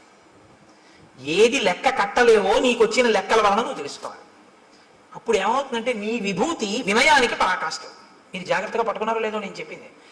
అందుకే అమ్మవారికి శ్రీమాత అని పేరు. అందరికీ అన్నీ ఇవ్వగలదు, కానీ ఆవిడ శక్తిని కొలవడం ఎవరికీ సాధ్యం కాదు. ఏది మీరు కొలుద్దామంటే మీ కొలతలకి అందదో, మీ లెక్కలకి అందేది కాదో, అందక వేదం అంతటిది కూడా ఇంకింతకన్నా నాకు చెప్పడం చేత కాదని అలా చెప్పి ఊరుకుందో, అది లెక్కలకు అందని పెద్ద లెక్క అని తెలుసుకోవడం లెక్కలు బాగా వచ్చానన్న వాడికి ఉండవలసిన మొదటి లక్షణం. బాగా లెక్కలు వచ్చిన వాడికి ఏం తెలియాలంటే ఇది నా లెక్కకి అందదని తెలిసి ఉండాలి. ఆ అందనిదేదో అది పరబ్రహ్మ. సహస్రశీర్షా పురుష సహస్రాక్ష సహస్రపాత్ స భూమిం విశ్వతో ఋత్వా అత్యతిష్టదశాంగుళం.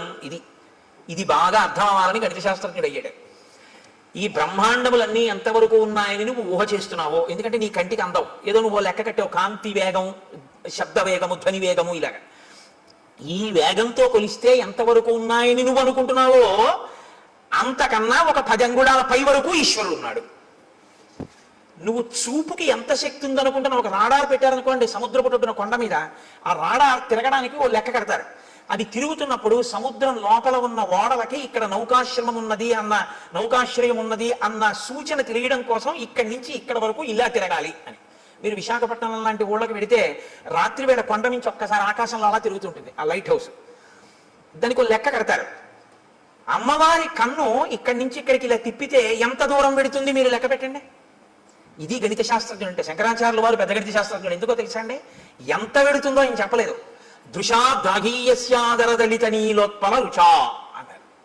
అమ్మా ఈ బ్రహ్మాండములు ఎంతవరకు ఇటుపక్కకున్నాయో అంతకన్నా దాటి పెడుతుందన్నారు. అంతే తప్ప ఈ బ్రహ్మాండముల వరకు చూస్తాం లేదా. అలా అయితే లెక్క అందింది అమ్మవారి చూపులు. నీ లెక్కకి అందకపోతేనే నీ వినయం, నీవు నేర్చుకున్న జ్ఞానానికి సార్థకత, నీకు అందని తోటి ఉందని చెప్పడం. కాబట్టి ఈ కంపారిటివ్ డిగ్రీ, ఈ బ్రహ్మాండములు ఎంత ఉన్నాయో అంతకన్నా ఎక్కువ అయి ఉన్నది నీ చూపు. అంత ఎక్కువ వరకు దాన్ని దాటి పడుతుంది ఆ చూపు, లైట్ హౌస్ పడినట్టు. కాబట్టి దృశా ద్రాఘీయస్యాదరదళిత నీలోత్పల రుచా దవీయాంసం దీనం స్నపయ కృపయా మమపి శివే. అది శంకర భగవత్పాదులు అంటే. మహానుభావుడు. అందుకే శంకర జయంతి చేసుకోకపోతే కృతజ్ఞత అన్నాను నేను. కాబట్టి నువ్వు లెక్కలు నేర్చుకున్నవాడివి అని ఎప్పుడు గుర్తుంటే నీ లెక్కకు అందనిదోటి ఉంది అని నువ్వు తెలుసుకుంటే. నాకు తెలియకపోయినట్టంటే లెక్కలు ఏదైనా అన్నామంటే నీ ఎంత చేతకాని వాళ్ళు లేడని గుర్తు. ఇందుకు ఓం నమ శివాయ సిద్ధం నమ. నీకు ఈశ్వరుడు ఎందులో ఎంత పెద్దవాడిని చేసినా నీకు అందందుందని దానిలోంచే తెలుసుకో. నువ్వు ఒక పెద్ద జియాలజిస్ట్ అంటే ఈ భూమికి సంబంధించిన విషయాలన్నీ తెలుసుకున్నవాడివైతే, ఎవడు తన గుప్పిళ్లతో ఇసుక పోసి ఇంతంత పర్వతాల్ని, ఇన్ని ఎడారుల్ని, ఇంత సస్యశ్యామలమైన నదీ తీరాల్ని, ఈ పచ్చగడ్డితో కూడుకున్నటువంటి పంట పొలాల్ని, ఆ తర్వాత పెద్ద పెద్ద ఆ బీడు భూముల్ని, ఒక పక్క కొండల్ని, ఒక పక్క నదుల్ని, ఒక పక్క సముద్రాల్ని ఎవడు తీసుకొచ్చి సృష్టించాడు, ఎవడి ఆజ్ఞకి సముద్రం చెలియని కట్ట దగ్గర ఆగిపోతోంది అని నాకు ప్రపంచపటం అంతా తెలుసండి. మీరు ఇలా పిన్ పెట్టండి, నేను ఆ దేశం ఏమిటో నగరం ఏమిటో చెప్తానంటే మీకు తెలిసి ఉండడం కాదు. ఇవన్నీ సృష్టించిన వాడు ఎవరో మాత్రం నేను తెలుసుకోలేకపోయినా వాడికి నమస్కారం అని నువ్వు అనగలిగితే నువ్వు బాగా భౌగోళిక శాస్త్రం నేర్చుకున్నవాడు. ఒకడు గొప్ప సంగీత విద్వాంసుడు ఎప్పుడంటే సంభావన ఇస్తే గంటన్నర కచేరీ చేసినవాడు కాడు. ఎవడు నాదోపాసన చేశాడో, ఎవరు ఆ లోపల నుంచి వచ్చినటువంటి నాదాన్ని వింటున్నాడో, ఎక్కడ నుంచి అది కదులుతోందో ముందు అన్నప్పుడు ఆ ధ్వని, ఆ శబ్దం, ఆ నాదం వస్తున్న దాని యొక్క మూలాల్ని ఉపాసన చేసి మౌనంలో పట్టుకుని నాదోపాసన చేసి సంగీత విద్య ద్వారా సరిగమ పద నిసానితప మగరిస అంటారు. ఆరోహణ అవరోహణ. అవరోహణ అంటే కింద పడిపోవడం, ఈశ్వరుడి నుంచి విడిపోయి అజ్ఞానంలోకి రావడం. ఆరోహణ అంటే పైకెక్కి మళ్ళీ సాలోకి వెళ్ళిపోవడం ఈశ్వరుడి దగ్గరికి. మళ్ళీ సంగీతాన్నే పట్టుకుని కింద పడ్డవాడు సంగీతంతో మళ్ళీ పైకెక్కి సాలో కలిసిపోవడం, ఈశ్వరుడిలో కలిసిపోవడం. ఈ నాదోపాసన చేసిన వాడు ఎవడున్నారో వాడు సద్గురు అయి నిలబడిపోతాడు. అందుకే త్యాగరాజు గారు ఎవరో మీరు అన్నారనుకోండి, సంగీత విద్వాంసుడు అనకూడదు, సద్గురు త్యాగరాజస్వామి అన్నారు. శ్యామశాస్త్రి గారు ఎవరో అన్నారనుకోండి, సద్గురు శ్యామశాస్త్రి అనవలసి ఉంటుంది. అలాగే ఆ దీక్షితుల వారు ఎవరో అని మీరు అన్నారనుకోండి, సద్గురు దీక్షితుల వారు అనవలసి ఉంటుంది. వారు సద్గురువులు. ఎందుకంటే వారు నాదోపాసన చేసి నాదోపాసన ద్వారా బ్రహ్మమును చేరిపోయారు వారు. ఇప్పుడు వారి సంగీతం ఎందుకు పనికి వచ్చిందంటే, ఎవరు మనకి సంభావన ఇస్తారు, కచేరీ కడదాం, డబ్బులు తెచ్చుకుందాం అనడానికి పనికి రాలేదు. అంటే అలా వెళ్ళడం తప్పని నేనేం అంటలేదు. కానీ అది ఎందుకు పనికి రావాలి అంటే, నాదోపాసన అన్నది ఈశ్వరుణ్ణి చేరడానికి పనికి రావాలి. ఇప్పుడు అలా పనికొచ్చింది అనుకోండి, మీకు అలా పనికొచ్చినటువంటి ఉత్తర క్షణంలో ఈశ్వరుడు మీకు ఇచ్చిన విభూతి మీకు అందని దాన్ని అందుకోవడానికి పనికొచ్చేదే తప్ప అమ్ముకోవడానికి పనికొచ్చేది కాదు. మీకు ఒక కవనం వచ్చనుకోండి, మీకు గొప్పగా ఒక పద్యం చెప్పడం వచ్చనుకోండి, అది ఈశ్వరుడు గురించి చెప్పగలగాలి, 10 మందికి పనికొచ్చేది చెప్పాలి. అందుకే హరినామస్తుతి చేయు కావ్యము సువర్ణాంభోజి హంసావళి సురుజిభ్రాజితమై మానస సరస్ఫూర్తిని వెలుంగొందు అంటారు పోతన గారు. హరినామమును చెప్పినటువంటి సాహిత్యం ఏదుందో అది మానస సరోవరం. ప్రజ్ఞ ఉంది కదా అని పనికి మాలిన కవిత్వాలన్నీ చెప్పారనుకోండి, కాలగర్భంలో నశించిపోతాయి, ఇంకోటి సమయాన్ని పాడు చేస్తే అంతే. అప్పుడు ఎందుకు పనికొచ్చింది? భ్రష్టత్వానికి పనికొచ్చింది ఆ కవిత్వం. దానివల్ల ఉపయోగం ఏమైనా ఉంటుందా అంటే నక్కీరుడి అహంకారంగా ఉంటుందంతే ఆ కవిత్వం. కాబట్టి ఏది నీ యందు బాగా ప్రకాశించిందో దాన్ని బాగా పట్టుకుని నాకు ఇది తెలియదు, ఆ తెలియనిదేదో ఇది తెలియదని తెలుసుకోవడానికి నాకు తెలుసున్నది పనికొచ్చింది అన్నవాడెవడో వాడు విద్వాంసుడు, వాడు పండితుడు. పండితుడు అన్న మాట ఎవరికి వర్తిస్తుందో తెలుసా అండి? పద్యాలు చెప్పేవాడికి కాదు. పండాహ అంటే జ్ఞానం. ఈశ్వరుణ్ణి నమ్మి ప్రతిరోజు భక్తితో అనుష్ఠించి నడిచేవాడెవరో ఆయనకి పండితుడని పేరు. అందుకే పోతన గారు సహజ పండితుడు అంటారు. కాబట్టి ఈ స్థితిని ఒరే నాన్న నువ్వు పొందాలి తప్ప నువ్వు ఏదో ఒక పెద్ద ఇంజనీర్ అయి లంచాలు పుచ్చుకుని 3వ రోజు పడిపోయే బ్రిడ్జి కట్టకూడదు. నువ్వు ఒక పెద్ద గణిత శాస్త్రజ్ఞుడవై నాకు అన్నీ తెలిసిన అహంకరించి మట్టిలో కలిసిపోకూడదు. నీకు ఈశ్వరుడు నిన్ను గొప్ప విద్యాధికుణ్ణి చేసి దానితో పాటుగా పండితుణ్ణి చెయ్యాలి. అంటే దాన్నే అడ్డుపెట్టి నువ్వు ఈశ్వరుణ్ణి చేరుకునే ప్రయత్నం చెయ్యాలి. నేను మీకు ఒక ఉదాహరణ చెప్తాను. నాకు ఆ డాక్టర్ గారి పేరు జ్ఞాపకం లేదు, కానీ నేను లలితమ్మ గురించి ఉపన్యాసాలు చెప్పేటప్పుడు తరచూ కోట్ చేస్తుంటాను. పిల్లవాడు తల్లి గర్భంలో తల కిందకి కాళ్ళు పైకి పెట్టుకుని ఉంటాడు. ఆయన ఒక పెద్ద గైనకాలజిస్ట్. ఈ పుస్తకం రాసిన ఆయన మాతృదేవో భవ అని పుస్తకం రాశారు. నాకు కాకినాడలో డాక్టర్ జగదీశ్వరి గారని ఆవిడ ఒక పెద్ద గైనకాలజిస్ట్. ఆవిడ నాకు ఆ పుస్తకం ఇచ్చి చదవండి కోటేశ్వరారు అన్నారు. అందులో ఆయన అన్నారు, తల కిందకి కాళ్ళు పైకి పెట్టి 9 నెలలు అయిపోతుంది, లోపల పెరిగిపోతాడు వీడు. అమ్మ నాభిగొట్టంలోంచి ఆహారం పెడుతుంటుంది. ఇప్పుడు అమ్మ తినకూడదు తింది, లోపల వీడి యొక్క శరీరం ఎటువంటిదో తెలుసు. నజ్జు శరీరం అనుకోండి, వీడికి పరిశం పట్టేస్తుంది. పరిశం పట్టేస్తే ఏమవుతుంది? తల కిందకు ఉంది.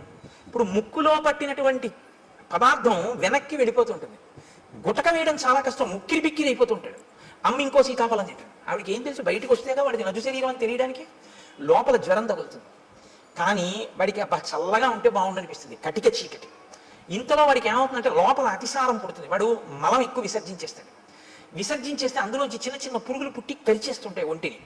ఇలా పడి ఉంటాడు. తన మలమూత్రములు తన నోటి దగ్గరికి వచ్చేస్తుంటాయి, చెవుల్లో పెడుతుంటాయి. అందుకే గర్భస్థ నరకం అంటారు. నవమాసంబులు తల్లి గర్భమున నానారోతలంచిక్కి నాకు అవకాశం విషుమంతలేకపడి తిన్హాకష్టముల్ భీతితో నవమాసంబు గట్టిల్లే చాలు నాకా గర్భవాసంబు నివసింపన్ పని తీర్చి కావు వికనంది సత్కృపన్ శంకర అంటారు. అప్పుడు ఈశ్వరుణ్ణి ప్రార్థిస్తాడు, నేను ఉండలేకపోతున్నాను ఈశ్వర, ఒక్కసారి ఈ శరీరంతో బయటికి వెళ్ళని, దీంతోటే నేను సేవించుకుని నీలో కలిసిపోతానంటాడు. ఈశ్వరుడు ఏం చేస్తాడంటే ప్రసూతి వాయు రూపంలో తల్లి యోనిలోంచి పైకి తోసేస్తాడు. ఇప్పుడు వచ్చి బయటపడతాడు. బయట పడగానే కటిక చీకట్లోంచి ఒక్కసారి పెద్ద వెలుతురులో వస్తాడు. ఇప్పటి వరకు తానేమి చూడలేదు. అంతంత ప్రాణులు ముక్కుకి గుడ్డ కట్టుకుని డాక్టర్ గారు, అమ్మ, పెద్ద కడుపు, ఎవరెవరో మనుషులు, పెద్ద పెద్ద దీపాలు, గోడలు. వాడి ఇంటి కన్ను ఇలా విప్పి చూసేటప్పటికి ఆ వెలుతురు తట్టుకోలేక, వాతావరణాన్ని తట్టుకోలేక ఉత్తర క్షణంలో వాడి హృదయ స్పందన ఆగిపోతుంది. వాడి ఊపిరితిత్తులు ఇలా ఇలా ఇలా ఇలా అంటున్నవి ఇలా అయిపోతాయి. జీర్ణ వ్యవస్థ ఇలా సంకోచించిపోయి వాడి శరీరంలో ఉన్న మలమంతా గడ్డకట్టి వాడి ప్రాణోత్క్రమణం అయ్యే స్థితి వస్తుంది. వస్తే ప్రపంచంలో ఇప్పటి వరకు ఎక్కడా తయారు కానటువంటి పదార్థం, నా కడుపున పుట్టిన బిడ్డ అని అమ్మవాడిని చూసుకుని మురిసిపోతుంది. అమ్మ మురిసిపోయి తన స్తన్యాన్ని తీసి వాడి నోట్లో పెట్టగానే ఎలా ఊరుతుందో ప్రపంచంలో ఎవ్వరికీ తెలియదు. కోలోస్త్రం అనబడేటటువంటి ఒక పసుపచ్చటి జిగురు పదార్థం అమ్మ స్తన్యంలోంచి కొడుకు నోట్లోకి ఎడుతుంది. దాన్ని చప్పరిస్తాడు అంతే. ఊపిరితిత్తులు పనిచేసి, గుండె పనిచేసి, జీర్ణావయం పనిచేసి నల్లటి మలం విసర్జించగలిగిన శక్తి వస్తుంది. వచ్చి పిల్లాడు బతుకుతాడు. పిల్లాడు బ్రతకడానికి కావలసినటువంటి ఆ కోలోస్త్రం అనబడేటటువంటి పసుపచ్చటి పదార్థం పిల్లవాడు కాని పిల్ల కాని పుట్టగానే, వాణ్ణి చూసుకోగానే, నా బిడ్డ అన్న ఆనందం కలగగానే, మాతృత్వపు ఆనందపు అంచుల వలన అమ్మ శరీరంలో ఉత్పత్తి అయి స్తన్యంలోంచి స్రవింపబడేటటువంటి పదార్థాన్ని నేను సాక్షాత్ జగన్మాతగా చూస్తున్నాను. ఆ కోలోస్త్రం వల్ల ఈ లోకంలో ఇన్ని ప్రాణులు పుట్టి బతుకుతున్నాయి. నేను నేర్చుకున్న గైనకాలజీతో నేను తెలుసుకున్నది ఏమిటంటే ఆ కోలోస్త్రం అన్న పదార్థంలో అమ్మవారు ఉంది అని రాసుకున్నాడు ఆ పుస్తకంలో. ఇది ఆ డాక్టర్ గారి ధన్యతకి కారణం. తను చదువుకున్న గైనకాలజీ ఎందుకు పనికి వచ్చిందంటే ఈశ్వరుణ్ణి తెలుసుకోవడానికి. ఈ ప్రాణులను మేము కాదు ఆపరేట్ చేస్తున్నది. ఇన్నాళ్ళకి ఒక పిల్లవాడు పుట్టాడు అంటే ఆ పిల్లవాడిని లోపల ఉంచినవాడు, పైకి తెచ్చినవాడు, బతికించినవాడు ఆ తల్లి జగన్మాత, ఆ పరాశక్తి. ఆ పరాశక్తి అమ్మ రూపంలో వచ్చి బతికించింది అని తను తెలుసుకుని నమస్కరించిన వాడు ఉన్నాడే, వాడు విద్వాంసుడు, వాడు పండితుడు. అందుకు పనికొచ్చింది ఆయన చదువు. ఆవిడ ప్రసవ వేదనతో అక్కడ కొట్టుమిట్టి ఆడిపోతుంటే డబ్బట్టుకొస్తే తప్ప ఆపరేషన్ చేయనన్న డాక్టరు దౌర్భాగ్యుడు. వాడి చదువు ఎందుకు పనికి వచ్చినట్టు? ఏం భయమా? రామాయణం చెప్పడానికి భయం ఏంటండి? నేను రామాయణం చెప్తున్నాను కదా. కాబట్టి నీ కొడుకు అలా కాకూడదు, నీ కూతురు అలా కాకూడదు అనుకుంటే ఒక్క డాక్టర్ అవ్వాలని కోరుకోకు. ఈ తత్వం తెలుసుకుని ఈశ్వరుడు యొక్క అనుగ్రహాన్ని చూసి ఇంకొక పిల్లాన్ని నేను అలా దర్శనం చేస్తున్నానని అర్ధరాత్రి కూడా సంతోషంగా వచ్చి 5 పైసలు అక్కర్లేదమ్మా, నీ మాతృత్వం చాలు నాకు పరాశక్తి దర్శనం అని పురుడు పోయగలిగినటువంటి డాక్టర్ కావాలని కోరుకుని రాయించు పలకలో. అందుకని ఏది చదవాలన్నా ఓం నమ శివాయ సిద్ధం నమః, మంగళప్రదమైన చదువు కావాలి అని మనం కోరుకుంటాం. లేకపోతే ఏమవుతుందో తెలుసా అండి, దీని రెండో కోణం అహంకారం. ప్రతిదానికి అహంకారమే, ప్రతి చిన్న విషయానికి అహంకరించడానికి ఏదైనా కనపడుతుంది. అహంకారం పోగొట్టుకోవడానికి ఏమీ ఉండదు. నేనెంతటి వాడినండి అనడం చాలా కష్టం, నేను ఇంతటి వాడినండి అనడానికి ఏదో ఒకటి చెప్పచ్చు కదండి, ఏదో ఒకటి చెప్పచ్చు ఇంతటి వాడిని అనడానికి. ఈ హోమస్య శక్రస్య సూర్యస్య చ యథావపుః, అటువంటి అందమైన శరీరం ఉన్నవాడిని, అంత అందమైన శరీరం ఈశ్వరుడు ఇస్తే ఇలా ఎందుకు అయ్యావు? అలా అందంగా నువ్వు కనబడితే చాలు, ఎదుటివాడి కంటికి కలిగినటువంటి బాధ తీరుతుంది, నిన్ను చూస్తే చాలా భయంతో అందంగా ఉన్నాడు అని. కానీ ఆయన ఏం చేసేవాడంటే చాలా చిత్ర విచిత్రమైన భయంకరమైనటువంటి వేషములలోకి మారేవాడు. కామరూపి కాబట్టి ఎవరూ ఊహించనంత ఘోరాతి ఘోరమైన రూపాన్ని తాను తీసుకుని ఈశ్వరుడిచ్చిన అందమైన రూపాన్ని వదిలిపెట్టి ఘోర రూపాలతో అరణ్యంలో ప్రాణులకు అకస్మాత్తుగా కనపడి వాళ్ళు భయపడిపోయి విహ్వలులై పడిపోతే, మరణిస్తే, బాధపడితే తను సంతోషించేవాడు. ఇది రాక్షస ప్రవృత్తి. పైకి అందం ఉండడం గొప్ప కాదు, లోపల అందం ఉండడం గొప్ప. పైకి అందం లేకపోవడం తప్పు కాదు, లోపల అందం ఉండడం గొప్ప. నా మాట బాగా పడుకున్నారో లేదో మీరు, యథాలాపంగా తీసుకున్నారో? పైకి అందం ఉండడం కాదు గొప్ప, లోపల అందం ఉండడం గొప్ప. పైకి అందం ఉండకపోవడం గొప్ప తప్పు కాదు, లోపల అందం ఉండడమే గొప్ప. చంద్రశేఖర పరమాచార్య స్వామి వారు ఇలా వెళ్ళిపోతున్నారు అనుకోండి, ఏమిటి ఆయన లోటో షూ వేసుకుంటారా, లేకపోతే విమల్ సూట్ వేసుకుంటారా, లేకపోతే ఆయన పెద్ద టై కట్టుకుంటారా, లేకపోతే ఫెయిర్ అండ్ లవ్లీ రాసుకుంటారా? ఆయన ఏముండవు. పాదచారి ఓ కాషాయ వస్త్రం కట్టుకుని ఇలా తల నుంచి వేసుకుని, ఇంత విభూతి పుండ్రాలు పెట్టుకుని, ఇంత బొట్టది కూడా గుండ్రంగా కూడా ఉండదు, అద్దుకున్నట్టు పెట్టేసుకుని, చేతిలో ఓ సత్యదండం పట్టుకుని, ఆయన ఓ కమండలం పట్టుకుని గబ్బ గబ్బ గబ్బ గబ్బ నడిచి వెళ్ళిపోతుంటారు. ఇప్పుడు నేను ఇలా చెప్తుంటే ఆయన ఇలా వచ్చారనుకోండి, అకస్మాత్తుగా ఉంటుందా ఆయన రామాయణ ప్రసంగం? లేచి గభాలను ఒక్కసారి స్వర్ణదండం పడ్డట్టు దెబ్బ తగిలితే తర్వాత చూద్దామని కింద పడిపోతానంతే. మీరంతే లేచి సభంతా కింద పడిపోతుంది. ఏ అందం చూసి గౌరవించారు? అందం కాదు, లోకాన్నంతటినీ రక్షించడం కోసం ఆయన చేసినటువంటి ప్రయత్నం. శంకరాచార్యుల వారి తర్వాత ఆసేతు హిమాచల పర్యంతం తిరిగి జ్ఞానబోధ చేసిన మహాపురుషుడైన కారణం చేత. కాబట్టి మీరు ఆయన పాదాల మీద పడిపోతారంతే. ఇప్పుడు అందం గొప్పదా, పై అందం గొప్పదా? లోపలి అందం గొప్పది. లోపలి అందం ఎక్కడుంటుందో అది లోకాన్ని ఉద్ధరిస్తుంది. పై అందం జర్జరీభూతం అయిపోతుంది, కొన్నాళ్ళకు పోతుంది. పైగా దాన్ని సద్వినియోగం చేయకపోతే నీకు ప్రమాదహేతువై కూర్చుంటుంది. కాబట్టి చూశారు, పై అందంతో లోపలి అందం పెంచుకోలేదు, పై అందంతో లోపల అందవికారం పెంచుకున్నాడు. లోపలి అందవికారం పై అందాన్ని కూడా తీసేసింది.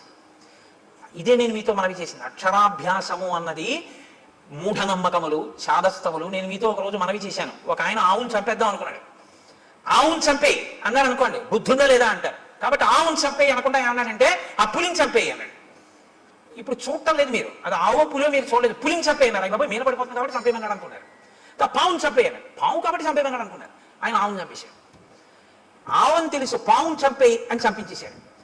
ఆవు అని చెప్తే అది పవిత్రం కాబట్టి చంపడానికి ఒప్పుకోరని, సనాతన ధర్మాన్ని వదిలేయని చెప్పలేక మూఢ విశ్వాసాలు వదిలేయని చెప్తున్నారు. ఆవును చంపేయని చెప్పకుండా పావును చంపేయని చెప్పినట్టు. అక్షరాభ్యాసం మూఢనమ్మకం అంటే ఇదిగో ఇందుకే పనికొస్తాం, కబంధుడు కావడానికి పనికొస్తాం. అక్షరాభ్యాసం ఎందుకు చేస్తారంటే నీకున్నటువంటి ఈశ్వర విభూతి లోకకంటకం కాకుండా నిన్ను రక్షించి ఈశ్వరానుగ్రహం అని నువ్వు గుర్తెరగడానికి పనికొస్తున్నాడు. లేకపోతే నిన్ను ఎక్కడ పడితే అక్కడే ప్రమాదం తీసుకొస్తావు ఈ విభూతితోటి. ఇది నా ఎందు దోషభూయిష్టమైంది. నేను ఒకనాడు అరణ్యంలో ఘోరమైన రూపంతో స్థూల శిరస్కుడు అనబడేటటువంటి ఒక ఋషికి కనపడ్డాను. ఆయన కందమూలములు ఏరుకుంటున్నారు. ఆయన ఋషి, ఆయన వలన లోకానికి ఏమీ బాధ ఉండదు, ఆయన ఇప్పుడు లోకాన్ని కాపాడతారు. అటువంటి ఋషికి ఇప్పుడు నేను ఏ స్వరూపంతో ఉన్నానో అటువంటి రూపంతో కనపడ్డాను. ఆయనకి ఏదో సంతోషం వేసిన అలా కనపడితే అడిగిపోతారని ఆయన వెనక్కి తిరిగి చూశాడు. నిజంగానే మనసులో ఉలిక్కి పడ్డాడు. అయ్యబాబు ఇదేంటి ఇలా ఉంది ఈ ప్రాణి. అయితే వాళ్ళది నిర్భయత్వం. ఎక్కడ నిర్భయత్వం? అద్వైతమే నిర్భయత్వం. రెండోది ఉందంటే భయం, ఉన్నదొక్కటే అంటే భయం ఏంటి? ఇంకా భయపడడానికి ఏముంటుంది? అదే అద్వైతం. కాబట్టి ఆయన వెంటనే ఏమన్నాడంటే శాపం ఆక్కుని విడిచిపెట్టాడు. ఏతదేవం నృశంసంతే రూపమస్తు విగర్హితం. నీకు ఇటువంటి నింద్యమైనటువంటి రూపం కావాలనుకున్నావు. నృశంసం విగర్హితం, క్రూరమైన నింద్యమైన, 2 మాటలు వేశాడు. ఈ రూపం ఎలా ఉంది? నింద్యంగా ఉంది, చూడ్డానికి అసహించుకునేటట్టుంది, ఘోరంగా ఉంది. చేతులు ఒక్కటి ఉండి ఏమిటి ఆ స్వరూపం, ఏమిటి ఆ కనపడడం ఏమిటి? అప్పటికి తలకాయ ఉంది ఆయనకి ఇంకా. కాబట్టి నువ్వు ఇలాగే అరణ్యంలో పడి ఉండు అన్నాడు. ఇప్పుడు అసలు ఉన్న అందం పోయింది. ఇప్పుడు ఏం చేశాడు? ఉన్న అహంకారం అప్పుడు పోయి మహర్షి కాళ్ళ మీద పడ్డాడు. ఇప్పుడు మీరు నన్ను మాట అడగచ్చు ఏంటంటే, అంటే మరి పాపం ఆ పాటి దానికి ఏదో బుద్ధి చెప్పాలి కానీ అలా బొత్తిగా శాపం ఇచ్చేది ఏమిటండి అంటే, మీరు జ్ఞాపకం పెట్టుకోండి, శాపం ఎప్పుడూ కూడా అనుగ్రహము. శాపవాక్కు అందరూ శాపానుగ్రహము అంటారు. దాని చేత మార్పు తీసుకొస్తారు తప్ప అలాగే పడి ఉండు అని అందరూ. ఆ బాధ తెలిస్తే ఆ తరువాతి కాలంలో ఏమవుతాడంటే ఇంకెప్పుడు ఇటువంటి తప్పు పని చేయకుండా లోకానికి ఉపకారం చేస్తాడు. ఇక లోకోపకారం మొదలు పెడతాడు. అవతల వాడి బాధ తన బాధగా స్వీకరించి అవతల వాడికి మాట సాయమో చేతి సాయమో ఏదో ఒక సాయం మొదలు పెడతాడు. ఈ ప్రవృత్తి ఎక్కడ రావాలంటే లోపల దిద్దుబాటు జరగాలి. లోపల దిద్దుబాటు జరగాలి అంటే కొంతకాలం కష్టపడాలి తప్పదు. ఏళ్ళని శని జాతకంలోకి వచ్చిందనుకోండి, ఎందుకు భయపడతారు? ఆయన కష్టపెడతాడు. శనైహి చరహ మెల్లమెల్లగా పెడుతూ కష్టపెడతాడు. కానీ ఆ కష్టపెట్టడం వల్ల ఏమన్నా తెలుసా అండి, గొప్ప పరిణతి వస్తుంది, గొప్ప అనుభవం వస్తుంది. తరువాతి కాలంలో ఆయన కీర్తికి కారణమవుతుంది. అందుకే ఏలినాటి శని ఎప్పుడూ దూషించకూడదు. మీరు ఆయన్ని నమస్కారం చేసి ప్రార్థన చేస్తే ఆయన దాన్ని ఇంకొకలా మారుస్తాడు. ప్రతిరోజు తిరగవలసిన దాన్ని గుడి చుట్టూ తిరగడంగా మారుస్తాడు భక్తి ఇచ్చి. కాబట్టి ఇప్పుడు శాపానుగ్రహం ఎందుకు ఇస్తారు? మార్పు తీసుకురావడం కోసం ఇస్తారు. వెంటనే అతనికి అర్థమైంది, అయ్య బాబోయ్ ఇలా ఉండడమా. పడ్డాడు మహర్షి కాళ్ళ మీద పడి అన్నాడు, ఎప్పుడు నాకు ఈ శాప విమోచనం అని అడిగాడు.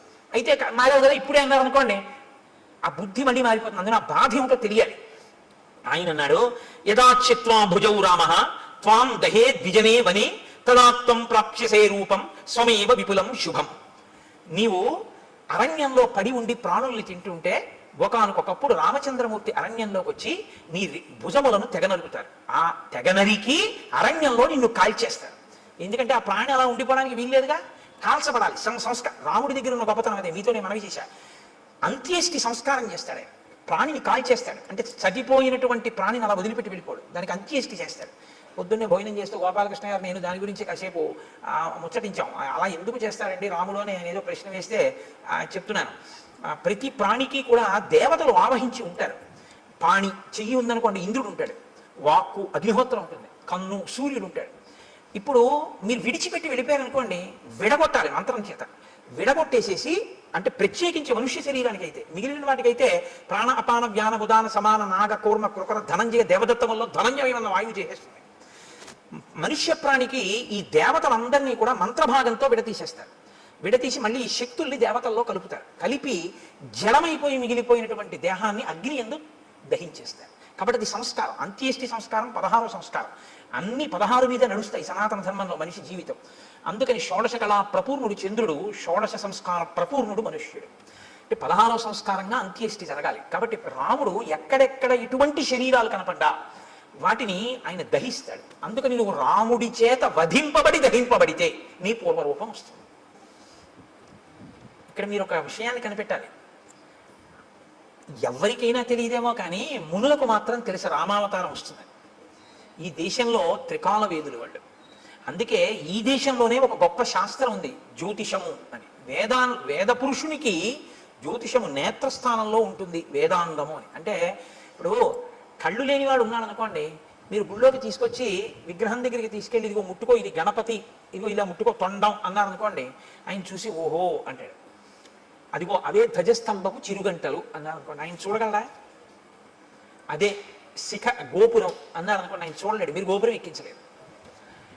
దూరంగా ఉన్నది చూడడానికి కన్ను పనికి వస్తుంది, కాలంలో వచ్చేదాన్ని లెక్క కట్టడానికి జ్యోతిషం పనికి వస్తుంది. అందుకని వేద పురుషుడికి నేత్రస్థానంలో ఉంటుంది జ్యోతిష శాస్త్రం వేదాంగంగా. కాబట్టి మహర్షులు త్రికాల వేదులు, వాళ్ళకి అన్నీ తెలుసు ఏం జరగబోతోందో. కాబట్టి వాళ్ళు రాబోయే రామావతారాన్ని లెక్కలోకి తీసుకున్నాడు. తీసుకుని రామావతారం వచ్చి రాముడు అడవికి వచ్చాక రాముడి చేతిలో నీ చేతులు ఖండింపబడి నీ దేహము దహింపబడితే నీకు మళ్ళీ యథారూపం వస్తుంది.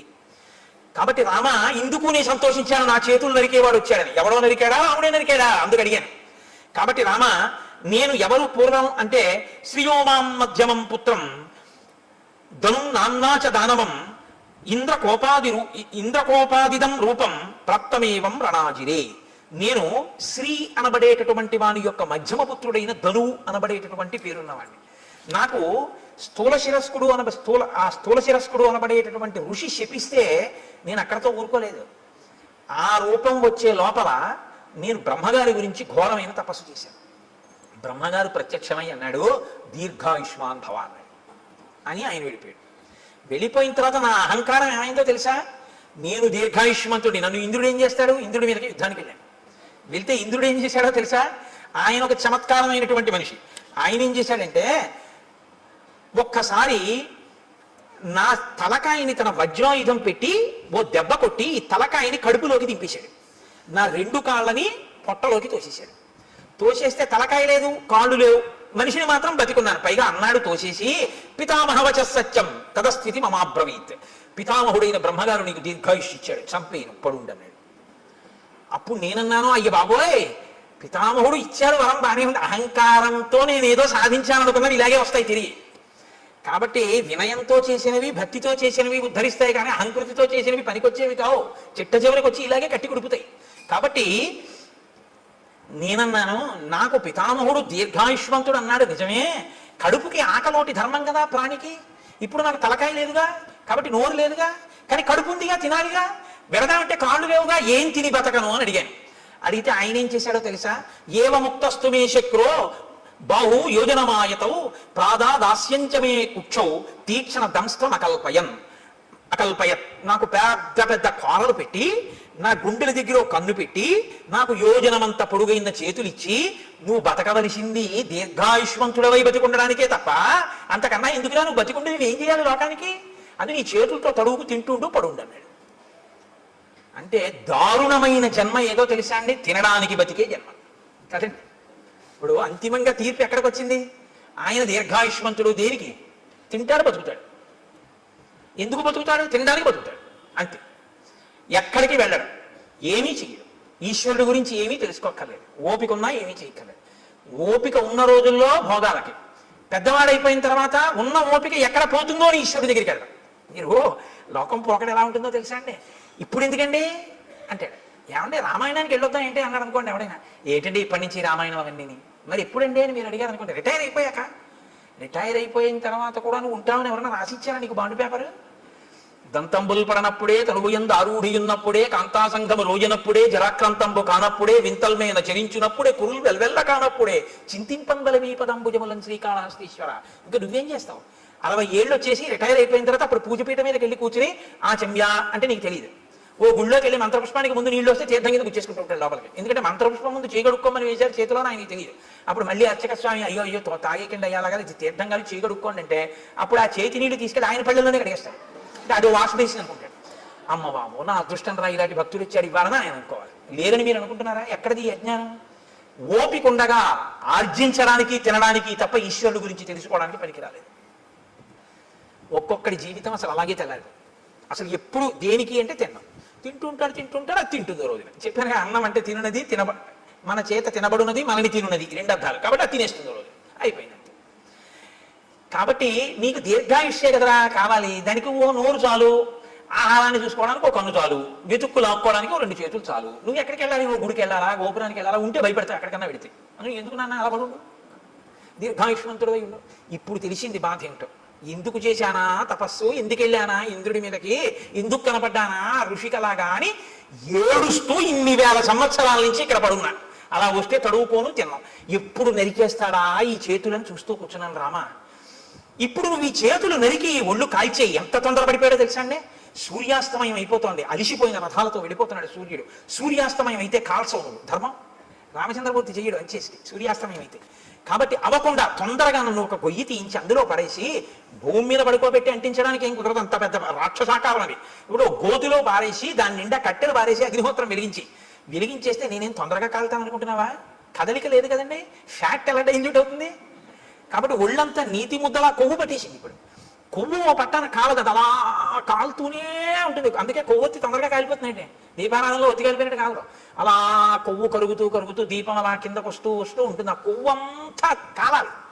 కాబట్టి రామ చాలాసేపు పడుతుంది నా ఒళ్ళు కాలిపోవడానికి. అందుకే తొందరగా ఓ గొయ్యి తవ్వించి తోసేసి కాల్చి. నాకు ఇప్పుడు ఈ శరీరంతో ఉంటే స్మృతి ఉండదు. నా అసలు శరీరం నాకు వచ్చేస్తే నాకు దివ్య స్మృతి కలుగుతుంది, ఎక్కడ ఏం జరిగిందో తెలుసుకోగలను. అప్పుడు నీ భార్యను ఎవరు అపహరించారో నేను చెప్తాను, నీకు నేను ఆ సాయం చేస్తాను. పూర్వం ఎప్పుడైనా అన్నాడండి ఇలాంటి మాటలు?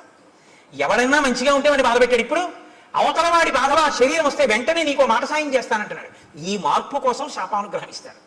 మీరు బాగా పట్టుకుంటే ఋషులు ఏదో తపస్సు ఉంది కదా అని శాపవాక్కు విడిచిపెట్టరు, వాళ్ళ తపస్సు పోతుంది. పోన్లేరా ఒకటి మార్చాను, ఇప్పుడు ఆయన పనికొచ్చాడు. అందుకని ఇప్పుడు ఏమయ్యాడు? కబంధ మహాత్మన. ఈ కబంధుడు మహాత్ముడు అన్నారు వాల్మీకి మహర్షి. ఎందుకంటే మార్పు ఎక్కడొచ్చిందో వాడు చాలా గొప్పవాడు. ఈ మార్పు రాకపోతే వాడు లోకకంటకుడై కూర్చుంటాడు. కాబట్టి రామ, నువ్వు చేచ్యతే సమరే బాహు తదా స్వర్గం గమిష్యసి. ఇంద్రుడు కూడా ఏమన్నాడంటే, నీ 2 బాహువులు రాముడు ఎప్పుడు తిరిగేస్తే అప్పుడు మళ్ళీ స్వర్గానికి వెళ్తూ గల్లారా పడుండి అన్నాడు. అందుకని తొందరగా నాకు అంత్యేష్టి సంస్కారం చేసేసి. సరే, లక్ష్మణుడిని పిలిచాడు, గుణపం ఇచ్చాడు, గొయ్యి తవ్వించాడు, శరీరాన్ని తోసేశాడు. ఏనుగులు విరిచినటువంటి కొమ్మలు ఎండిపోతే ఏర్పడిన ఎండు కర్రలు. మహర్షి, అమ్మో వాల్మీకి రామాయణం అండి, ఎంత జాగ్రత్తగా రచన చేస్తారో తెలుసా? అంత పెద్ద శరీరాన్ని అంత పెద్ద గోతిలో వేస్తే అంత పెద్ద శరీరం కాల్చడానికి ఎన్ని కట్టెలు కావాలి, ఎక్కడి నుంచి ఏరి పట్టుకొచ్చారు సూర్యాస్తమయం లోపల అని మీరు నేను అంటామేమో. అక్కర్లేని ఇలాంటివి తీయడం మనంత గొప్పవాళ్ళు ఉండరు. కాబట్టి ఏనుగుల గుంపులు తిరుగుతాయి అక్కడ. వాటి పని ఏమిటంటే వాటికి తొండం ఖాళీగా ఉండదు, కొమ్మలు విరిచేస్తుంటాయి. ఆ విరిచేసినటువంటి కొమ్మలు కింద పడిపోయి ఎండిపోయి. కాబట్టి ఇప్పుడు ఆ పెద్ద పెద్ద కొమ్మలన్నీ తీసుకొచ్చి రామచంద్రమూర్తి ఆ గోతులో పడేశారు, లక్ష్మణమూర్తి ఆ గోతులో పారేసి ఇప్పుడు కబంధుడిని కాల్చేస్తున్నారు. ఈ కబంధుడి దగ్గరే ఈ కబంధుడు కాలిపోతే సీతమ్మ తల్లిని పట్టుకోవడానికి, సీతమ్మ తల్లిని అన్వేషించడానికి పెద్ద శుభవార్త దొరుకుతుంది. హనుమ ప్రవేశించడానికి ఇంకా కథకి రంగం సిద్ధం అవుతోంది. ఇక్కడి నుంచి కిష్కింధకాండకి పునాది పడుతోంది. ఇక్కడి నుంచి హనుమత్ ప్రవేశం ప్రారంభం అవుతోంది అనమాట. కాబట్టి ఇప్పుడు నాయనా నువ్వు నా శరీరాన్ని అంటించేయి. ఇప్పుడు ఆ ఏనుగులు విరిచేసినటువంటి ఎండిపోయిన కొమ్మలు తెచ్చి గోతిలో పడేసి అంటించేశారు ఆ శరీరాన్ని. అంటించేసి మెల్లమెల్లగా కాలింది అన్నారు. కొవ్వు పట్టి ఉంది కదండి. అప్పుడు కూడా హ్యూమన్ అనాటమీ బాగా తెలుసు అనమాట. అంటే కదలకుండా ఎక్కువ తినేస్తే కొవ్వు పట్టేస్తుంది. వాడు దీర్ఘాయుష్మంతుడు కాబట్టి హార్ట్ బ్లాక్ లేదు వాడికి. కాబట్టి ఆయనలోంచి ఇప్పుడు ఒక దివ్యమైనటువంటి స్వరూపం ఒకటి బయటకు వచ్చింది.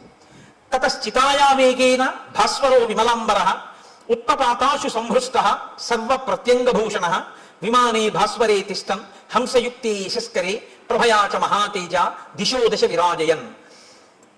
దిశలు వెలిగిపోయేటట్టుగా హంసలు పూంచినటువంటి రథం మీద తెల్లటి వస్త్రములు ధరించి అంగ ప్రత్యంగములన్నీ కూడా సువర్ణ మణిబయబోయినటువంటి భూషణముల చేత అలంకరింపబడినటువంటి వాడై వెలిగిపోతున్న పగిది ఒక్కసారి ఆ కబంధుడు మళ్ళీ పూర్వస్వరూపంతో ఆ రథంలో కూర్చుని కనపడ్డాడు. కనపడి ఒక్క క్షణం ఇలా కళ్ళు మూసుకుని ఆలోచించి అన్నాడు, రామ, నేను ఆలోచించగా మీకు కలిగినటువంటి కష్టానికి ఒక విషయం అర్థమవుతోంది. దశాభాగగతో హీనః తం హి రామ సలక్ష్మణ యత్కృతే వ్యసనం ప్రాప్తం త్వయా దార ప్రదర్శనం. మీరు దుర్దశ యొక్క ఫలితాన్ని అనుభవిస్తున్నారు. అందుకే భార్య దూరం అయిపోయింది. మీ ఇద్దరికి జాడ తెలియట్లేదు. ఎంత నడుస్తున్నారో కూడా తెలియనంత దూరం నడిచి కష్టపడి వెతుకుతున్నారు. ఇప్పుడు ఇలా వెతికి తిరిగి ప్రయోజనం లేదు. మీకు సాయం చెయ్యగలిగిన మిత్రుడు ఒకడు కావాలి, ఒక గొప్ప మిత్రుడు. ఆయన ఎటువంటి వాడై ఉండాలి? ఆయన ఈ లోకమంతా తిరిగిన వాడై ఉండాలి. ఈ భూమండలం అంతా తిరిగిన వాడైతే ఎక్కడెక్కడ ఏమున్నాయో తెలిసిన వాడై ఉంటాడు. ఎందుకని? రావణుడు అన్నది ఒక్కటే తెలుసు తప్ప అతను ఎక్కడ ఉంటాడో ఏమిటో నాకు తెలియదు అంటున్నావుగా, జటాయువు చెప్పాడని. ఆ రావణుడు ఎవరో, ఎక్కడ ఉంటాడో, ఎలా పరిపాలిస్తాడో, ఎంతమంది రాక్షసులు ఉంటారో ఇవన్నీ తెలియాలంటే ఈ భూమండలం అంతా తిరిగిన వాడై ఉండాలి, అన్నీ తెలుసున్న వాడై ఉండాలి. ఎందుకు తిరిగాడన్న కారణం వేరు. ఇంద్రుడు గారికి కిష్కింధకాండలో అలా తిరిగిన వాడు ఉన్నాడు రామ. ఆయన గురించి చెప్తాను, ఆయనతో స్నేహం చేసుకో. అటువంటి మిత్రుణ్ణి సంపాదించావా, ఆ మిత్రుడి వలన నీకు సీతమ్మ జాడ దొరుకుతుంది. కాబట్టి తదవశ్యం తయా కార్య స సుహృత్ సుహృదాంబర. ఓ మంచి హృదయం ఉన్నటువంటి రామ, నీకు ఒక మంచి స్నేహితుడు కావాలి. అకృత్వాహినతే సిద్ధిం అహం పశ్యామి చింతయన్. నాకు ఆలోచిస్తే అది అనిపిస్తోంది. శ్రూయతాం రామ వక్ష్యామి సుగ్రీవో నామ వానర భ్రాతా నిరస్త క్రుద్ధేన వాలినా శక్రసూనునా ఋష్యమూకే గిరివరే పంపా పర్యంత శోభితే నివసత్యాత్మవాన్ వీర చతుర్భిః సహవానరై వానరేంద్రో మహావీర్య తేజోవాన్ అమిత ప్రభ సత్యసంధో వినీతశ్చ ధృతిమాన్ మతిమాన్ మహాన్ దక్షః ప్రగల్భో ద్యుతిమాన్ మహాబల పరాక్రమ భ్రాత్రా నివాసితో రామ రాజ్యహేతోర్మహాబల స వృక్షరజసః పుత్రః పంపామటతి శంకితః భాస్కరస్య ఔరస పుత్రో వాలినా కృతకిల్బిషః. సూర్య భగవానుడి యొక్క ఔరసపుత్రుడైనటువంటి సుగ్రీవుడనబడేటటువంటి ఒక వానర రాజు ఋష్యమూక పర్వత శిఖరముల మీద ఉన్నాడు. కారణాంతరముల చేత తన అన్నగారైనటువంటి వాలి చేత రాజ్యంలోంచి బయటికి వెళ్ళగొట్టబడ్డాడు. వెళ్ళగొట్టబడి నలుగురు వానరులు తన చుట్టూ సేవిస్తూ ఉండగా, అందులోనే ఉన్నారు హనుమ, నలుగురు వానరులు సేవిస్తుండగా సుగ్రీవుడు ఋష్యమూక పర్వతం మీద ఉన్నాడు. అపారమైన బలవంతుడు, ఈ భూమండలంలో ఎక్కడ ఏమున్నాయో అన్నీ తెలుసున్నవాడు. అతనితో నువ్వు అగ్నిసాక్షిగా స్నేహం చేసుకుంటే అతను దశ దిశలకి వానరములను పంపించి సీతమ్మ యొక్క జాడ కనిపెడతాడు. నువ్విలా తిరిగి తెలుసుకోక్కర్లేదు రామ. కాబట్టి ఇప్పుడు నీకు మిత్ర సహాయం అవసరమయ్యింది. అతను మహాబలపరాక్రమములు కలిగినటువంటి వాడు, గొప్ప వీర్యవంతుడు, వానరేంద్రుడు, తేజస్సున్నవాడు, సత్యసంధుడు, నీతి కలిగినటువంటి వాడు, పట్టుదల ఉన్నటువంటి వాడు, మంచి మతి కలిగినటువంటి వాడు, దక్షత కలిగినటువంటి వాడు, కాంతి కలిగినటువంటి వాడు. అటువంటి వాడితో నువ్వు స్నేహం చేసుకుంటే ఆయన నీ కార్యంలో సాయం చేస్తాడు. కాబట్టి ఆ వృక్షరజస్సు యొక్క కుమారుడైనటువంటి సుగ్రీవుడితో నువ్వు వెంటనే స్నేహం చేసుకోవడానికి ఋష్యమూక పర్వతానికి బయలుదేరు. ఆ ఋష్యమూక పర్వతం ఎక్కడుంది అంటావేమో, నీకు దారి చెప్తాను చూడు. రామాయణం ఎంత ఆప్యాయంగా ఉంటుందో తెలుసా అండి. హైదరాబాదు ఎప్పుడు ఆయన వెళ్ళలేదు. ఆయన కొడుకుని మొదటిసారి పంపిస్తున్నాడు ఉద్యోగానికి. హైదరాబాదు వెడుతున్నటువంటి కొడుకుని కంగారుగా తీసుకొచ్చి రైలు ఎక్కించడంలో ఆయనకి కట్టిన మినపరొట్టె తేవడం మర్చిపోయాడు తండ్రి. ఎప్పుడూ హైదరాబాద్ వెళ్ళే అలవాటు ఉన్నటువంటి మేనమామ గారు వచ్చాడు స్టేషన్కి. ఇప్పుడు తండ్రి అంటాడు, రే నాన్న రొట్టె తేవడం మర్చిపోయాను, ఎలా తింటావు, ఎలాగా, ఎప్పటికి ఎడుతుందో, ఎప్పటికి దిగుతావో, అక్కడ ఏముంటుందో ఏముండదో, నాన్న నా ప్రాణాలు నీ మీదే ఉంటాయి ఇస్మా, వెళ్ళాక ఉత్తరం రాయి అంటాడు. మేనమామ గారు అంటాడు, రే నీకేం భయం లేదు, ఇప్పుడు ట్రైన్ బయలుదేరుతుందా, బయలుదేరగానే మొదటి స్టేషను అనపర్తి, రెండో స్టేషను ద్వారపూడి, మూడో స్టేషను రాజమండ్రి వెళ్ళేటప్పటికి 8 అవుతుంది. 8 గంటలకి నువ్వు రాజమండ్రి రైల్వే స్టేషన్లో కిందకి దిగితే అక్కడ 10 నిమిషాలు ఆగుతుంది. దిగి నువ్వు చూస్తే అక్కడే మంచి అరటిపళ్ళు, చాలా చక్కటి రొట్టెలు అన్ని అమ్ముతూ ఉంటారు. కాబట్టి నువ్వు అక్కడ నీకు కావలసిన 2 ఇడ్లీ 2 అరటిపళ్ళు అవి కొనుక్కొని చక్కగా తినేసి మళ్ళీ రైలు ఎక్కి కూర్చుంటే 10 నిమిషాల కన్నా ఆగదు, గబగబా కొనేసుకో. రైల్లో కూర్చుని తినేసి మంచినీళ్ళు తాగేసి వాటర్ బాటిల్ మర్చిపో, ఎక్కిళ్ళు వస్తాయి. వాటర్ బాటిల్ కొనుక్కుంటే ఎక్కి పడుకున్నా అంటే హాయిగా తెల్లవారేటప్పటికి 6 హైదరాబాద్ వెళ్ళిపోతూ ఉంటారు. తెలుసున్నవాడు చెప్పేటప్పుడు రాజమండ్రి వస్తుంది, దారపూడి వస్తుందని చెప్పడు. ఎక్కడ ఏం తినాలో, ఏం తాగాలో, ఎలా పడుకోవాలో, ఎలా వెళ్ళాలో ఎందుకు చెప్తారంటే ఆత్మీయత అందులో కలిసిపోయి ఉంది. కలిసిపోయి ఉండడంలో అలా చెప్తాడు. కాబట్టి ఇప్పుడు చూడండి, నిజంగా మాట్లాడడంలో వాల్మీకి మహర్షి మాట్లాడించడంలో అందం చూడండి, ఇందుకని మహాత్ముడయ్యాడు. ఇప్పుడు రాముడి మీద ఎంత ప్రేమతో మాట్లాడుతాడంటే ఋషమూకానికి వెళ్ళి నీ పని అవుతుందని ఏదో చేతకాని వాడికి చెప్పినట్టు చెప్పట్లేదు. ఉపకారం చేయడంలో అంత శ్రద్ధతో చేస్తున్నాడు. మహానుభావుడి వల్ల నేను మళ్ళీ పునర్జన్మ పొందానని సంతోషిస్తున్నాడు. నాయన రామ, నువ్వు లక్ష్మణ సహితుడవై పశ్చిమ దిశగా ఇదే మార్గంలో వెడితే బోలెడన్ని చెట్లు కనపడతాయి. నేరేడు, మోరటి, పనస, జువ్వి, మర్రి, తుమ్మిక, రావి, కొండగోగు, మామిడి, చండ్ర, పొన్న, ఎర్రగోరుంట, కానుగ, నల్లవి, అశోక వృక్షాలు, కడిమి చెట్లు, గన్నేరు చెట్లు, నల్లజీడి చెట్లు, అశోక వృక్షాలు, ఎర్రచంద్ర చెట్లు, దేవదారు వృక్షాలు అన్నీ కనపడతాయి. ఎందుకు ఇవన్నీ? ఆప్యాయత కలిగిన మేనమామ చెప్పినట్టు చెప్పడం. వీటికి మంచి మంచి పళ్ళు ఉంటాయి. లక్ష్మణుడు ఎక్కి కోసి నీకు తెచ్చి పెట్టచ్చు, లేదా కొమ్మలు ఉంచినా కూడా అందుతాయి. అంటే కింద కొమ్మలకు కూడా అన్ని పళ్ళుంటే ఆ పళ్ళు ఎవరు పోయిరు. ఎంత వివరంగా మాట్లాడతాడో చూడండి.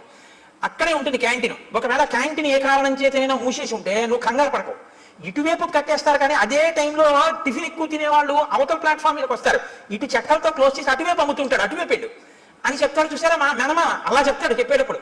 మీరు ఆ శ్లోకాలలో అవతలాడి ఆప్యాయత చూడాలి చెప్పడంలో. ఎంత గొప్ప రచనండి మహర్షిది.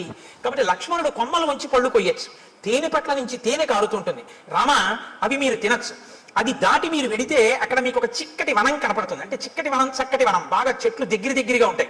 అవన్నీ పూలతో పళ్లతో నిండిపోయి ఉంటాయి. సర్వకామ ఫలాహ వృక్షాః పాదపాస్తు మధుశ్రమాః సర్వే చ ఋతవస్తత్ర వనే చైత్రరథేయథ. చైత్రరథం అంటే ఎప్పుడు అన్ని ఋతువులు ఉంటేదాన్ని చైత్రరథం అంటారు.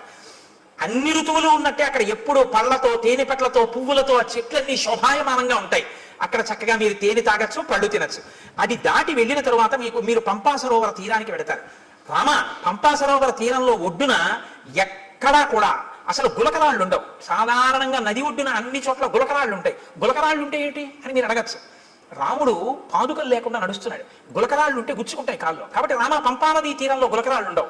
అంటే ఆయన కాళ్ళకి గుచ్చుకునేవి లేవు. ఎంత ప్రేమ చూడండి నా చెప్పడంలో. పంపానదీ తీరంలో గులకరాళ్ళు ఉండవు. ఆ నీళ్లు చల్లగా, ఆ అందులో పుట్టినటువంటి పద్మముల యొక్క కింజిల్కముల నుండి రాలినటువంటి పుప్పుడితో సుగంధ భరితములై తీయగా చల్లగా ఉంటాయి. ఎప్పుడు స్నానం చేద్దామా, ఎప్పుడు తాగుదామా అనిపిస్తుంది. రామ, అక్కడ నాచు ఉండదు. కాబట్టి నువ్వు జాగ్రత్తగా పంచె పైకి తీసి కాలు జారుతుందేమో అని చూసుకుని వెయ్యక్కర్లేదు. ఆ కింద ఉన్నటువంటి ఇసుక నీకు కనపడుతుంది. ఆ నీరు వెండి పళ్ళెల్లా ఉంటుంది, అంత స్వచ్ఛంగా ఉంటుంది. మహానందిలో ఉంటుంది సరోవరం, అలా ఉంటాయి నీళ్లు. రామ నీకు ఇంకొక విషయం చెప్తున్నాను. అక్కడ అనేకమైన పక్షులు ఆ ఒడ్డును తిరుగుతుంటాయి, వాటికి ఏం భయం ఉండదు. అవి చాలా స్వేచ్ఛగా తిరుగుతుంటాయి. అవి ఎంత రుచిగా ఉంటాయో తెలుసా రామ? ఘృతపిండోపమాన్ స్థూలాంతాన్ ద్విజాన్ భక్షయిష్యథ రోహితాన్ వక్రతుండాశ్చ నరమీనాంశ్చ రాఘవ. రామ, పెద్ద పెద్ద చేపలు, ముళ్ళున్నవి, రెక్కలున్నవి ఆ నదిలో తిరుగుతుంటాయి పంపా సరోవరంలో. నీతి ముద్ద ఎలా ఉంటుందో అంత కమ్మగా ఉంటాయి అక్కడ ఉన్న పక్షులు. మాంసాహారం ఉన్న వాళ్ళు ఎవరైనా ఉంటే నూరూరే ప్రయత్నంలో ఉండకండి. కాబట్టి అంత కమ్మటి రుచి కలిగినటువంటి పక్షులు ఉంటాయి. కాబట్టి పాంసాయాం ఇషుభి మత్స్యాన్ తత్ర రామ వరాన్ హతాన్ నిస్పక్షాన్ అయస్తప్తాన్ అకృషాన్ ఏకకంటకాన్.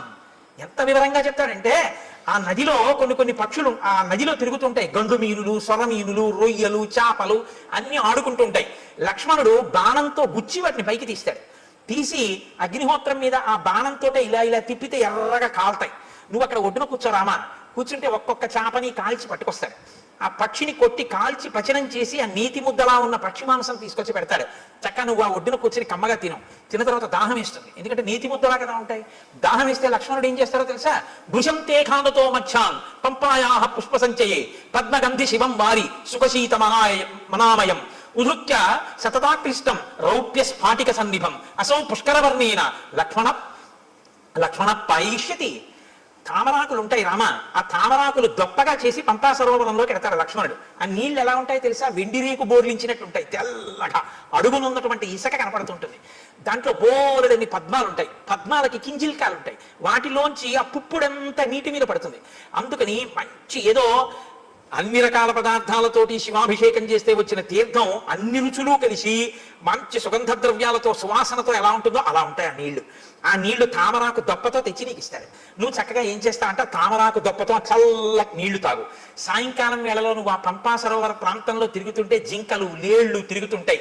చెట్లన్నీ పువ్వులు ఇట్టుకున్నాయా అన్నట్టుగా పువ్వులతో శోభిస్తుంటాయి. నీకు సీతమ్మ కనపడలేదు అన్న బెంగ నీకు తీరుతుంది. రామ, అక్కడ పుష్పమాలలు కొన్ని పడి ఉంటాయి. ఆ పుష్పమాలలు ఎన్ని సంవత్సరములైన వాడవు. ఎందుకో తెలుసా? నతాని కశ్చిన్ మాల్యాని తత్రారోపయితా నరః నచ వై మ్లానతాన్యాంతి నచ సీర్యంతి రాఘవ. మతంగ మహర్షి యొక్క శిష్యులు గురువు గారికి సేవ చేయడం కోసమని అక్కడికి వచ్చి దర్భలవి సేకరిస్తున్నప్పుడు వాళ్ళ శరీరానికి కలిగినటువంటి శ్రమ వలన పుట్టినటువంటి స్వేద బిందువులు నేల మీద పడి పువ్వులై దండలయ్యాయి. ఆ దండలు ఎవరూ తీసి ధరించారు. వాళ్ళ ఆ శిష్యుల యొక్క చెమట పువ్వులైంది కాబట్టి ఆ పువ్వులు సూర్యరశ్మికి వాడవు, గాలికి ఒడిలిపోవు. అవి ఎన్ని సంవత్సరములైనా అలాగే ఉంటుంటాయి. ఆ మాలలు ఎవరు ధరించారు. నువ్వు అక్కడ మతంగ మహర్షి యొక్క ఆశ్రమం కనపడుతుంది. చాలా లోపలికి వెళ్ళడం చాలా కష్టం, గొన్నేనుగులు దాని చుట్టూ తిరుగుతూ ఉంటాయి. రామ, అక్కడే శబరి ఉంది ఇప్పుడు ఆశ్రమంలో. తేషాం గతానాం అద్యాపి దృశ్యతే పరిచారిణి శ్రమణీ శబరీనామ కాకుత్స చిరంజీవిని త్వాం తు ధర్మే స్థితా నిత్యం సర్వభూత నమస్కృతం దృష్ట్వా దేవోపం రామ స్వర్గలోకం గమిష్యతి. నువ్వు ఒక్కసారి ఆ ఆశ్రమంలోకి వెళ్ళి శబరిని చూస్తే శబరి నిన్ను చూసిన తరువాత స్వర్గలోకానికి వెళ్ళిపోతుంది. నీకోసమే ఎదురు చూస్తాను. రామ, అక్కడ నుంచి కొంచెం ముందుకు వెడితే ఎప్పుడు ఏనుగులు తిరుగుతూ ఉంటాయి. ఆ ఏనుగులు తిరుగుతున్నటువంటి ప్రాంతానికి లోపలే మతంగ మహర్షి చేత నిర్మింపబడిన మతంగ వనము అని ప్రసిద్ధికెక్కినటువంటి ఆశ్రమం ఉంది. అక్కడే పంపా సరోవరానికి తూర్పున ఋష్యమూకము అనేటటువంటి ఒక పెద్ద పర్వతం ఉంది. ఆ పర్వతం యొక్క గొప్పతనం ఏమిటో తెలుసా రామ? ఋష్యమూకస్య పంపాయాః పురస్తాత్ పుష్పిత ద్రుమః సుదుఃఖారోహణో నామ శిశునాగాభిరక్షితః ఉదారో బ్రహ్మణా చైవ పూర్వకాలే వినిర్మితః శయానః పురుషో రామ తస్య శైలస్య మూర్ధని యత్ స్వప్నే లభతే విత్తం తత్ ప్రబుద్ధోది గచ్చతి నత్వేనం విషమాచారః పాపకర్మాధిరోహతి యస్తుతం విషమాచారః పాపకర్మాధిరోహతి తత్రైవ ప్రహరంత్యేనం సుప్త ఆదాయ రాక్షసాః తత్రాపి శిశునాగానాం ఆక్రంధ శ్రూయతే మహాన్ క్రీడతాం రామ పంపాయాం మతంగారణ్యవాసినాం. ఆ ఋష్యమూక పర్వత శిఖరములున్నాయే, ఆ శిఖరము పైకి ఎక్కడం చాలా చాలా కష్టం రామ. అందుకే ఆ శిఖరానికి పేరు ఏమని పిలుస్తారో తెలుసా? దాన్ని సుదుఃఖారోహణ శిఖరము అని పిలుస్తారు. ఎక్కడం చాలా కష్టం కాబట్టి ఆ శిఖరం మీదకి ఎవరు ఎక్కలేరు. దాని చుట్టూ ఎప్పుడు గొన్నేనుగులు తిరుగుతుంటాయి, శిశునాగములు. కాబట్టి ఆ గొన్నేనుగులు గుంపులు గుంపులుగా తిరుగుతుంటాయి. పంపా సరోవరంలో నీళ్లు తాడి ఆడుకుంటుంటాయి.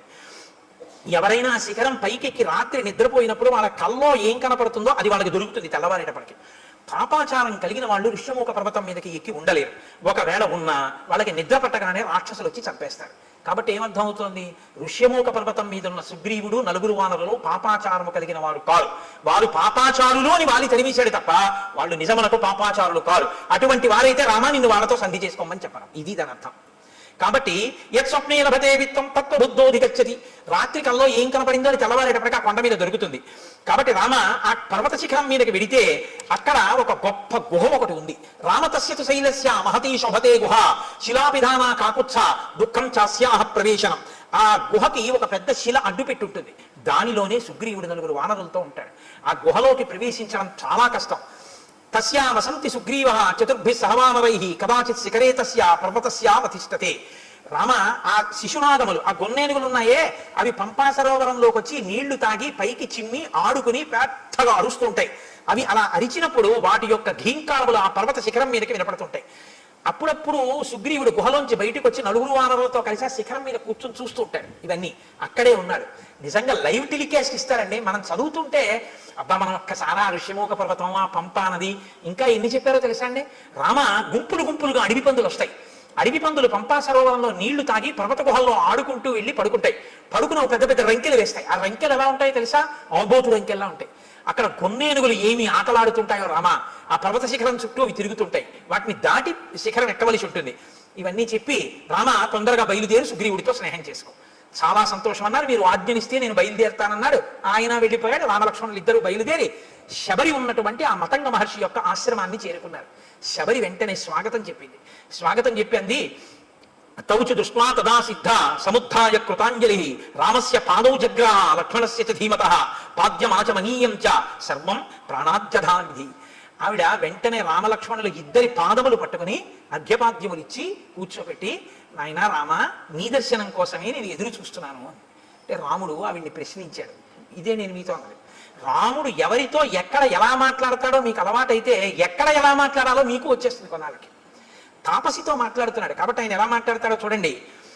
తమవాచతతో రామ శ్రవణీం సంసిత వ్రతాం కచ్చిత్తే నిర్జితాః విఘ్నాః కచ్చిత్తే వర్ధతే తపః కచ్చిత్తే నిహిత క్రోధాహారస్య తపోధనే కచ్చిత్తే నియమాః ప్రాప్తాః కచ్చిత్తే మనసః సుఖం కచ్చిత్తే గురు శుశ్రూషా సఫలా చారుభాషిణి. ఓ శబరి, నీ తపస్సు విఘ్నం లేకుండా కొనసాగుతోందా? నువ్వు ఆహారమును స్వీకరించేటప్పుడు నియమాన్ని ఉల్లంఘించకుండా ఆహారాన్ని తీసుకోవడంలో ఏ ఇబ్బంది లేకుండా తీసుకుంటున్నావు అంటే రుచికి లొంగకుండా ఉండగలుగుతున్నావా? కచ్చిత్తే వర్ధతే తపః, తపస్సు రోజు రోజుకి పెంచుకోగలుగుతున్నావా? ప్రతిరోజు నియమాలు పాటిస్తున్నావా? నీ మనసు సుఖంగా ఉంటుందా? నీ గురు శుశ్రూష బాగా చరిగిందా? నాకు వాటి గురించి చెప్పు. ఎవరిని ఏవడగాలో అవి అడగాలి. అడిగితే ఆవిడ చాలా సంతోషించింది. అద్యప్రాప్తా తపస్సిద్ధి తవ సందర్శనాన్మయ అద్యమే సఫలం తప్తం గురువస్య సుపూజితాః అద్యమే సఫలం జన్మ స్వర్గస్యైవ భవిష్యతి త్వయిదేవ వరే రామ పూజితే పురుషస్వభ చక్షుషా తవ సౌమ్యేన పూతాస్మి రఘునందన గమిష్యాం అక్షయాన్ లోకాన్ తత్ప్రసాదాదరిందమా. ఆయన ఎప్పటి నుంచో నీ దర్శనం కోసమే ఎదురు చూస్తున్నాను. నా తపస్సు ఇంతకాలం నిర్విఘ్నంగా సాగింది అని గుర్తేమిటో తెలుసా? నా తపస్సు సిద్ధి పొందింది అనడానికి తార్కాణమే నీ దర్శనం.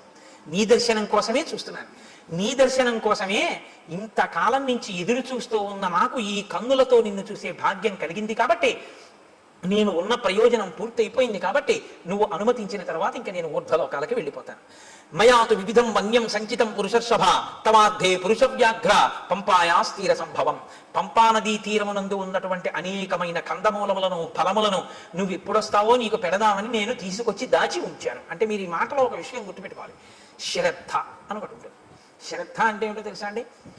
ఎప్పుడో అప్పుడు రాముడు వస్తాడని తీసుకొచ్చి 2 దానిమ్మ పళ్ళు వచ్చి చూద్దాం, ఇవాళ కూడా ఇవాళ రాలేదు, ఇవాళ వచ్చేసాడు, ఇంట్లో పోలే దానిమ్మ పళ్ళు 2-3 రోజులు ఉంటాయి కాబట్టి 2-3 రోజులు రాకపోతే అప్పుడు మళ్ళీ తీసుకొద్దామని పెట్టి కూర్చోవడం కాదు. ద్రాక్ష పళ్ళ గుత్తి నైవేద్యం పెట్టడానికి ద్రాక్ష పళ్ళ గుత్తి నుంచి ద్రాక్ష పళ్ళు విడతీసి కడిగి నైవేద్యం పెట్టడానికి చాలా తేడా ఉందిగా. ఉందా లేదా? మీకు గుత్తిస్తే తింటారా? విడదీసి కడిగి పెట్టరా అంటారా? అనరా? ఈశ్వరుడు తినాలంటే గుత్తి ఎలా నైవేద్యం పెడుతున్నావు? నీకు తినాలని కోరుకుంటే పూజలో అంతర్భాగం చక్కగా పళ్ళన్నీ విడదీసి నీళ్లతో కడిగి పళ్ళెంలో చక్కగా అందులో మెత్తబడిపోయిన పళ్ళు తీసేసి మిగిలిన పళ్ళు వెండి పళ్ళెంలో నీ వెండి పళ్ళెం కూడా కాదుగా ఇచ్చారుగా పెద్ద పళ్ళెం చక్కగా నైవేద్యం పెట్టమని అందులో చక్కగా విశాలంగా పెట్టి రామ చక్కగా మెల్లగా అమ్మ నా తల్లి సీతమ్మ లక్ష్మణయ్య ఒక్కొక్క పండు తీసుకుని హాయిగా తినండి అని ఆ పళ్ళెం అక్కడ పెట్టి ప్రశాంతంగా నివేదన చెయ్యి. నువ్వు కడిగినందుకు పొంగిపోతాడే అది పూజ. ఓరి ఓరి ఓరి వీడు నేను తినాలని పళ్ళు కడుగుతున్నాడు సీత చూసావా అంటాడు. గుత్తి ఎక్కడెట్టి నైవేద్యం పెట్టాడు. ఏమంటే చూసారా అందులో చప్పబడిపోయినవి, మెత్తబడిపోయినవి, కుళ్ళిపోయినవి అన్నీ పెట్టేస్తున్నాడు. ఎదురుగుండా కనపడు మగించలు. నేను విప్పి పెడుదును, కానీ తల్లి సీతమ్మ చూస్తోంది. అన్ని ద్రాక్షపళ్ళు నువ్వే కడిగేసి, అరటిపండు తొక్కలు నువ్వే తీసేసి అన్ని పెట్టేస్తే మా ఆయనకి నేను పెట్టుకోవద్దయ్యా ప్రేమతో, అవి నాకి నేను విప్పి పెట్టుకుంటాను ఎంత బాగున్నాయో అంటోంది. అమ్మకి ఇస్తాను, అమ్మ విప్పి పెడుతుంది. ఇదిగో అమ్మ చేతిలో పెడుతున్నాను, ఇవి మీరు గింజలు ఒలుచుకు తినండి, ఇవి మాత్రం అమ్మ గింజలు ఒలిచే వరకు ఇవి తింటుండండి రామా అని మీరు భావన చేసి సంతోషంగా ఓ చాలా పళ్ళెం అక్కడ పెట్టి ఓ 2-3 నిమిషాలు సంతోషపడిపోయి మీ ఎదురుగుండా సీతారామ లక్ష్మణులు హనుమ ఉన్నారనుకుని అప్పుడు మీరు నైవేద్యం పెట్టి నా స్వామి తింటున్నాడు, ఆయన తింటున్నప్పుడు ఆ పళ్ళరసం కంఠంలోకి దిగుతుంటే సంతోషంగా ఆయన చూస్తున్నాడని మీరు భావన చేస్తే నన్ను నమ్మండి ప్రసాదమే. ఆయన తిన్న శేషం ఇది. అసలు ఆ భావన లేకపోతే మిమ్మల్ని నైవేద్యం పెట్టమని పంపించిన ఆయన యొక్క ద్రవ్యం వృధా తప్ప ఉపయోగమే ఉండదు. కాబట్టి నేను రోజు పంపా సరోవరం నుంచి తెచ్చాను, పళ్ళు తెచ్చి అక్కడ పెట్టాను, రామా మీరు స్వీకరించండి అక్కడ పెట్టింది. అంతేకాని కొరికి చూసింది, కొరికి చూసి పెట్టింది, ఇలాంటి పిచ్చి పిచ్చివన్నీ లేవు. ఆవిడ శుశ్రూష చేసింది గురువులకి, మతంగ మహర్షికి. ఆవిడికి తెలుసు ఎక్కడెలా ప్రవర్తించాలో. ఆవిడ శ్రద్ధ ఎక్కడా మీకు అర్థమవుతుందని నేను ఈ మాటలు చెప్పాను నైవేద్యం పెట్టడం ద్రాక్షపళ్ళ గుత్తి గురించి. ఆవిడ అలా ప్రతిరోజు సేకరించి తీసుకొచ్చి అక్కడ పెట్టింది. ఏమో రాముడు వస్తానేమో పెట్టుకోవాలి, ఎప్పటి పళ్ళు అప్పుడు. ఇందుని చైతన్య కుసుమ ప్రియా అమ్మవారు. అందుకే అమ్మవారికి బంగారు తామరలతో బంగారం పూలు చేయించాలని అంటారు. బంగారం పూలతో చేస్తే మీరు గుర్తుపెట్టుకోండి జాగ్రత్తగా. చాలా మంది చేసేస్తారు కానీ దానికి ఒక కారు ఉంటుంది. రెండో రోజు ఎవరో ఏం చేస్తాడు, ఇలా తీస్తాడు ఆ పూలు. అది గీసుకుని అమ్మవారి పాదానికి ఎర్రగా ఉన్న నా తల్లి పాదం మీద గీత పడి చిన్ని నెత్తుటి చుక్క పైకి చిందింది అనుకోండి, మీరు 1,000,000 జన్మలు ఎత్తినా మీ పాపం పోదు. ఎవడు చేయమన్నాడు ఆ పూలు? ఓ గడ్డి పువ్వు తెచ్చి అక్కడ కూర్చోాలి. అందుకే ఆవిడ చెప్పింది చైతన్య కుసుమ ప్రియా, నేను చైతన్యం ఉన్న పువ్వుల్ని ఇష్టపడతాను అని చెప్పింది ఆవిడ. ఈ బంగారం పూలు వెండి పూలు తెచ్చేమని ఆవిడ చెప్పలేదు. ఎవడో వెర్రెక్కిన వాడు మొదలెట్టాడు ఇవన్నీ. కాబట్టి అలాంటి పిచ్చి పనులు అనవసరం. చైతన్య కుసుమాలు ప్రకృతిలో వచ్చాయి, వాటితో చేస్తే చాలు. అందుకే ఏ ఋతు పుష్పములను ఆ ఋతువునందు పూజ చేస్తే ఈశ్వరుడు ప్రీతి చెందుతాడు. అసాధారణమైనవి తెచ్చే ప్రయత్నం చేయకూడదు. అక్కడ నీకు లభ్యమయ్యే వాటితో చేస్తేనే ఈశ్వరుడు సంతోషిస్తాడు ఇప్పుడు. శ్రద్ధ. కాబట్టి శబరి వాటినన్నింటినీ అక్కడ పెట్టింది. ఇహతే భావితాత్మానో గురవేమే మహావనే జుహావాంచక్రియే తీర్థం మంత్రపూజితం. నాయన ఇదిగో మా గురువు గారి యొక్క గొప్పతనం ఏమిటో చూపిస్తాను రా, ఆశ్రమం చూపిస్తానని తీసుకెళ్లి గురవోమే మహావనే, మా గురువు గారు ఈ అరణ్యంలోనే తిరిగారు ఈ ఆశ్రమంలో. ఆయన ఒకానొకప్పుడు తన మంత్రశక్తితో గంగా నదిని ఆవాహన చేశారు. ఇదిగో ఇక్కడ తీర్థం ఇప్పటికీ ప్రవహిస్తోంది ఆశ్రమంలో చూడు. ఇయం ప్రత్యక్షస్థళీ వేది ఎత్ర తేమే మనస్కృతాః పుష్పోపహారం కుర్వంతి శ్రమదుద్వేషిభిః కరైః. చాలా బడలిపోయినటువంటి నీరసంతో ఉన్న శరీరంతో ఉపవాసములు చేసి చేసి ఉన్నటువంటి శరీరం కాబట్టి భగవంతుని యందు ధ్యానంలో ఒళ్ళు మరిచిపోయిన వారు కనుక లేచి పుష్పమాల ఇలా వణికిపోతున్న చేత్తో స్వామికి సమర్పించారు. ఇక్కడే ఆయన అగ్నికార్యం చేశారు. వాళ్ళు వెళ్ళిపోయి చాలా కాలమైంది. నువ్వు చిత్రకూట పర్వతం మీద ఉన్నప్పుడు వాళ్ళు దివ్య విమానాలు ఎక్కి వెళ్ళిపోయారు.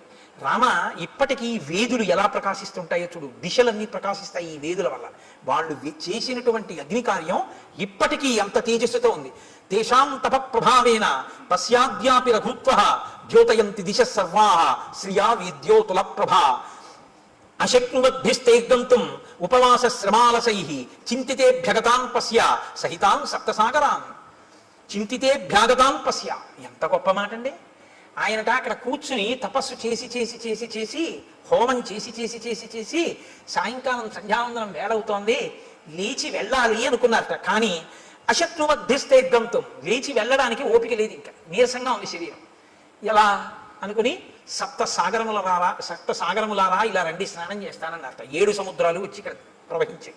నా గురువు గారు ఇందులో స్నానం చేశారు రామా చూడండి ఆవిడ. అంటే ఈ జాతి యందు ఋషుల యొక్క శక్తి ఏమిటో చూస్తున్నారు మహర్షి రామచంద్రమూర్తి. అద్యాపి నామశుష్యంతి ప్రదేశే రఘునందన. మా గురువుగారు శిష్యులు ఇక్కడే నారచీరలు ఒంటి మీద బట్టతో స్నానం చేయాలి, చేసి ఆ బట్ట పిండి ఆరేశారు. వారి శరీరమునకు తగిలిన కారణం చేత ఆ చీరలు ఆరలేదు. అది వాళ్ళ తపశ్శక్తి. దేవకార్యాన్ని కుర్వద్భిః యానీమాని కృతాని వై పుష్పైః కువలయై సార్థం మ్లానత్వం నోపయాంతి వై. వాళ్ళు చేతులతో ముట్టుకుని ఇక్కడ దేవతలకి పుష్పాలు సమర్పించారు. ఆ పువ్వులు ఇన్ని సంవత్సరములైన వాడవు, అలాగే ఉన్నాయి చూడు. ఇది మా గురువు గారి గొప్పతనం. కాబట్టి రామా నేను నీ గురించి ఎదురు చూస్తున్నాను, నీకు ఆతిథ్యం ఇమ్మని మా గురువు గారు చెప్పారు. దర్శనం చేసుకుని ఆతిథ్యం ఇచ్చి రమ్మన్నారు. ఇటుగా రాముడు వస్తాడు, ఆతిథ్యం ఇవ్వడానికి ఉండాలన్నారంటే రామచంద్రమూర్తి ఆగమనానికి ఎలా ఎదురు చూశారో చూడండి. నీకు నేను స్వాగతం నెరపాను కాబట్టి ఇక నేను ఊర్ధ్వలోకాలకి వెళ్ళిపోతాను. ఎంత తేలిగ్గా చెప్పేసిందో ఆవిడ వెళ్ళిపోతానని. అంటే రాముడు లక్ష్మణుడి వంక చూసి శరభంగాశ్రమంలో చూశాడు ఈ శక్తి. ఒక ఆడది, తాపసి, సన్యాసి, ఆవిడ చెప్తోంది వెళ్ళిపోతానని. ఈ దేశంలో ఆడవాళ్ళు కూడా అంత తపశక్తి సంపన్నులు. అనసూయని చూసాం, శబరిని చూస్తున్నాం.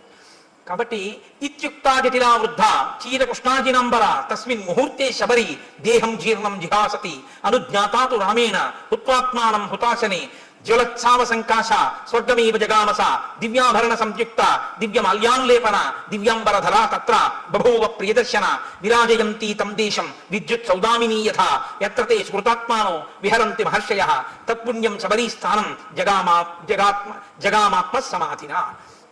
ఆవిడ కట్టుకున్నటువంటి నారచీర, ఆవిడ కట్టుకున్నటువంటి కృష్ణాజినాంబరం మొదలైనటువంటి వాటిని విడిచిపెట్టేసేసి ఆవిడ ఏవి కట్టుకుందో వాటితోటే అక్కడ అగ్నిహోత్రాన్ని రగల్చి అగ్నిహోత్రంలోకి ప్రవేశించింది. తన శరీరాన్ని కూడా అగ్నిహోత్రంలో వ్రేల్చింది. ఆ శరీరము అగ్నిహోత్రమునందు తప్తమైపోతుండగా మెరుపుతీగ ఎలా ఉంటుందో అటువంటి శరీరం కింద మారిపోయి దివ్యమైనటువంటి ఆభరణములు, దివ్యమైనటువంటి వస్త్రములు ధరించినదై ఈయన చూస్తుండగానే నమస్కారం చేస్తూ స్వర్గలోకానికి చేరిపోయి ఇత పూర్వం ఆమె సేవించిన గురువులు ఎక్కడున్నారో, ఆ గురువుల శిష్యులు ఎక్కడున్నారో అక్కడికి ఈవిడ కూడా వెళ్ళిపోయింది. గురు సేవ ఎంత గొప్పదో నిరూపిస్తుంది శబరి వృత్తాంతం. గురువు గారిని సేవించినందుకు శబరి ఆ స్థితిని పొందింది రామాయణంలో. అందుకే రాముడికి అన్నిటికన్నా ఇష్టం గురుసేవ. కాబట్టి తత్పుణ్యం శబరీ స్థానం జగామాత్మ సమాధిన. ఆవిడ వెళ్ళిపోయిన తర్వాత రాముడు లక్ష్మణుడితో కలిసి సప్తానంచ సముద్రాణం యేషు తీర్థేషు లక్ష్మణ ఉపస్పృష్టంచ విధివత్ పితరశ్చాపి తత్పితాః ప్రనష్టం అశుభం తత్వత్ కళ్యాణం సముపస్థితం తేన తత్వేన హృష్టం మే మనో లక్ష్మణ సంప్రతి హృదయేహి నరవ్యాఘ్ర శుభం ఆవిర్భవిష్యతి. ఇది ఎందుకు మనం స్నానం చేయాలో తెలుసుకోవాలి. రాముడు వెంటనేట అక్కడ సప్తసాగరములను ఋషులు తీసుకొచ్చారు కదండి, అందులో స్నానం చేసి పితృతర్పణం చేశాట. చెయ్యగానే అన్నట్ట మన దుర్దశ పోయింది లక్ష్మణ, ఇప్పుడు నా మనస్సు ఉల్లాసాన్ని పొందుతోంది, నాకు మంగళములు కనపడుతున్నాయి, నా మనసు ప్రసన్నమై ఏదో మంచి జరగబోతోంది అని తెలుస్తోంది. ఇంత గొప్ప తీర్థంలో స్నానం చేయడం వల్ల మన పాపం నశించింది. మీరు చెప్తే ఆశ్చర్యపోతారు. ఒకప్పుడు ఒక ఆయన చాలా ఇబ్బందుల్లో ఉండేవాడు. ఆయన వెళ్ళి స్నానం చేసే స్థితిలో లేడు. ఎందుకంటే ఆయనకు అప్పుడు ఒక యాక్సిడెంట్ అయ్యి కట్టుకట్టారు. ఆయన చాలా కష్టాల్లో ఉంటే ఒక మహాత్ముడు ఒక ఆయనతో కలిసి నేను వాళ్ళ ఇంటికి వెళ్ళడం జరిగింది. ఆయన నన్ను అడుగుతున్నాడు, ఏమంటే నేను చాలా ఇబ్బందుల్లో ఉన్నాను, సాధారణంగా ఇలాంటి విషయం ఏదో ఈయన చెప్పగలను అనుకుంటా, రామాయణం చెప్తామని చెప్పగలను, ఏదో పాపం వాళ్ళ సంతోషం అడుగుతుంటారు. ఏం చేయమంటారు అంటే నేను ఆలోచిస్తున్నాడు, ఏం చేయమని చెప్దాం, యాక్సిడెంట్ అయింది, కాళ్ళు విరిగిపోయి కట్లు కట్టేశారు, ఏం చేయమని చెప్తే ఏం చేయగలడు అని ఆలోచిస్తుంటే నాతో వచ్చిన మహాత్ముడు పక్కున్నది అన్నారు, ఎందుకంటే దానికి అంత బాధపడతారు, ఇక మీకేమీ అవదు, పుష్కరం నుంచి సీసాతో నీళ్ళు తెచ్చి చల్లుకోకండి, కాలు చేయించుకుని మీ ఊళ్ళో పుష్కరాలు అవుతున్నాయిగా, గోదావరి పుష్కరాలు, ఒక్కసారి నదిపాయ మీకు దగ్గరగా ఎక్కడుందో అక్కడికి వెళ్ళి ఆ ఒడ్డున కూర్చుని ఇలా వంగండి, కింద కట్లు తలవకూడదు కానీ తల తలవచ్చుగా, గోదావరిలో నీళ్లు తీసుకొచ్చి సంకల్పంతో మీ తల నుంచి కంఠం తడిచే వరకు పోసుకోండి, తడిబట్టతో ఒళ్ళు తుడుచుకుని ఇంటికి రండి, మీ దరిద్రం అక్కడతో పోతుందన్నాడు. మీరు నమ్ముతారా? నేను యథార్థం చెప్తున్నా, రామాయణం చెప్తూ. ఆయన నిజంగా వెళ్ళి పుష్కర స్నానం చేశాడు అంతే. ఇవాళ ఆయన ఎంత సంతోషంగా ఉన్నాడో, ఇక మళ్ళీ ఆయన ఏమీ పట్టుకోలేదు.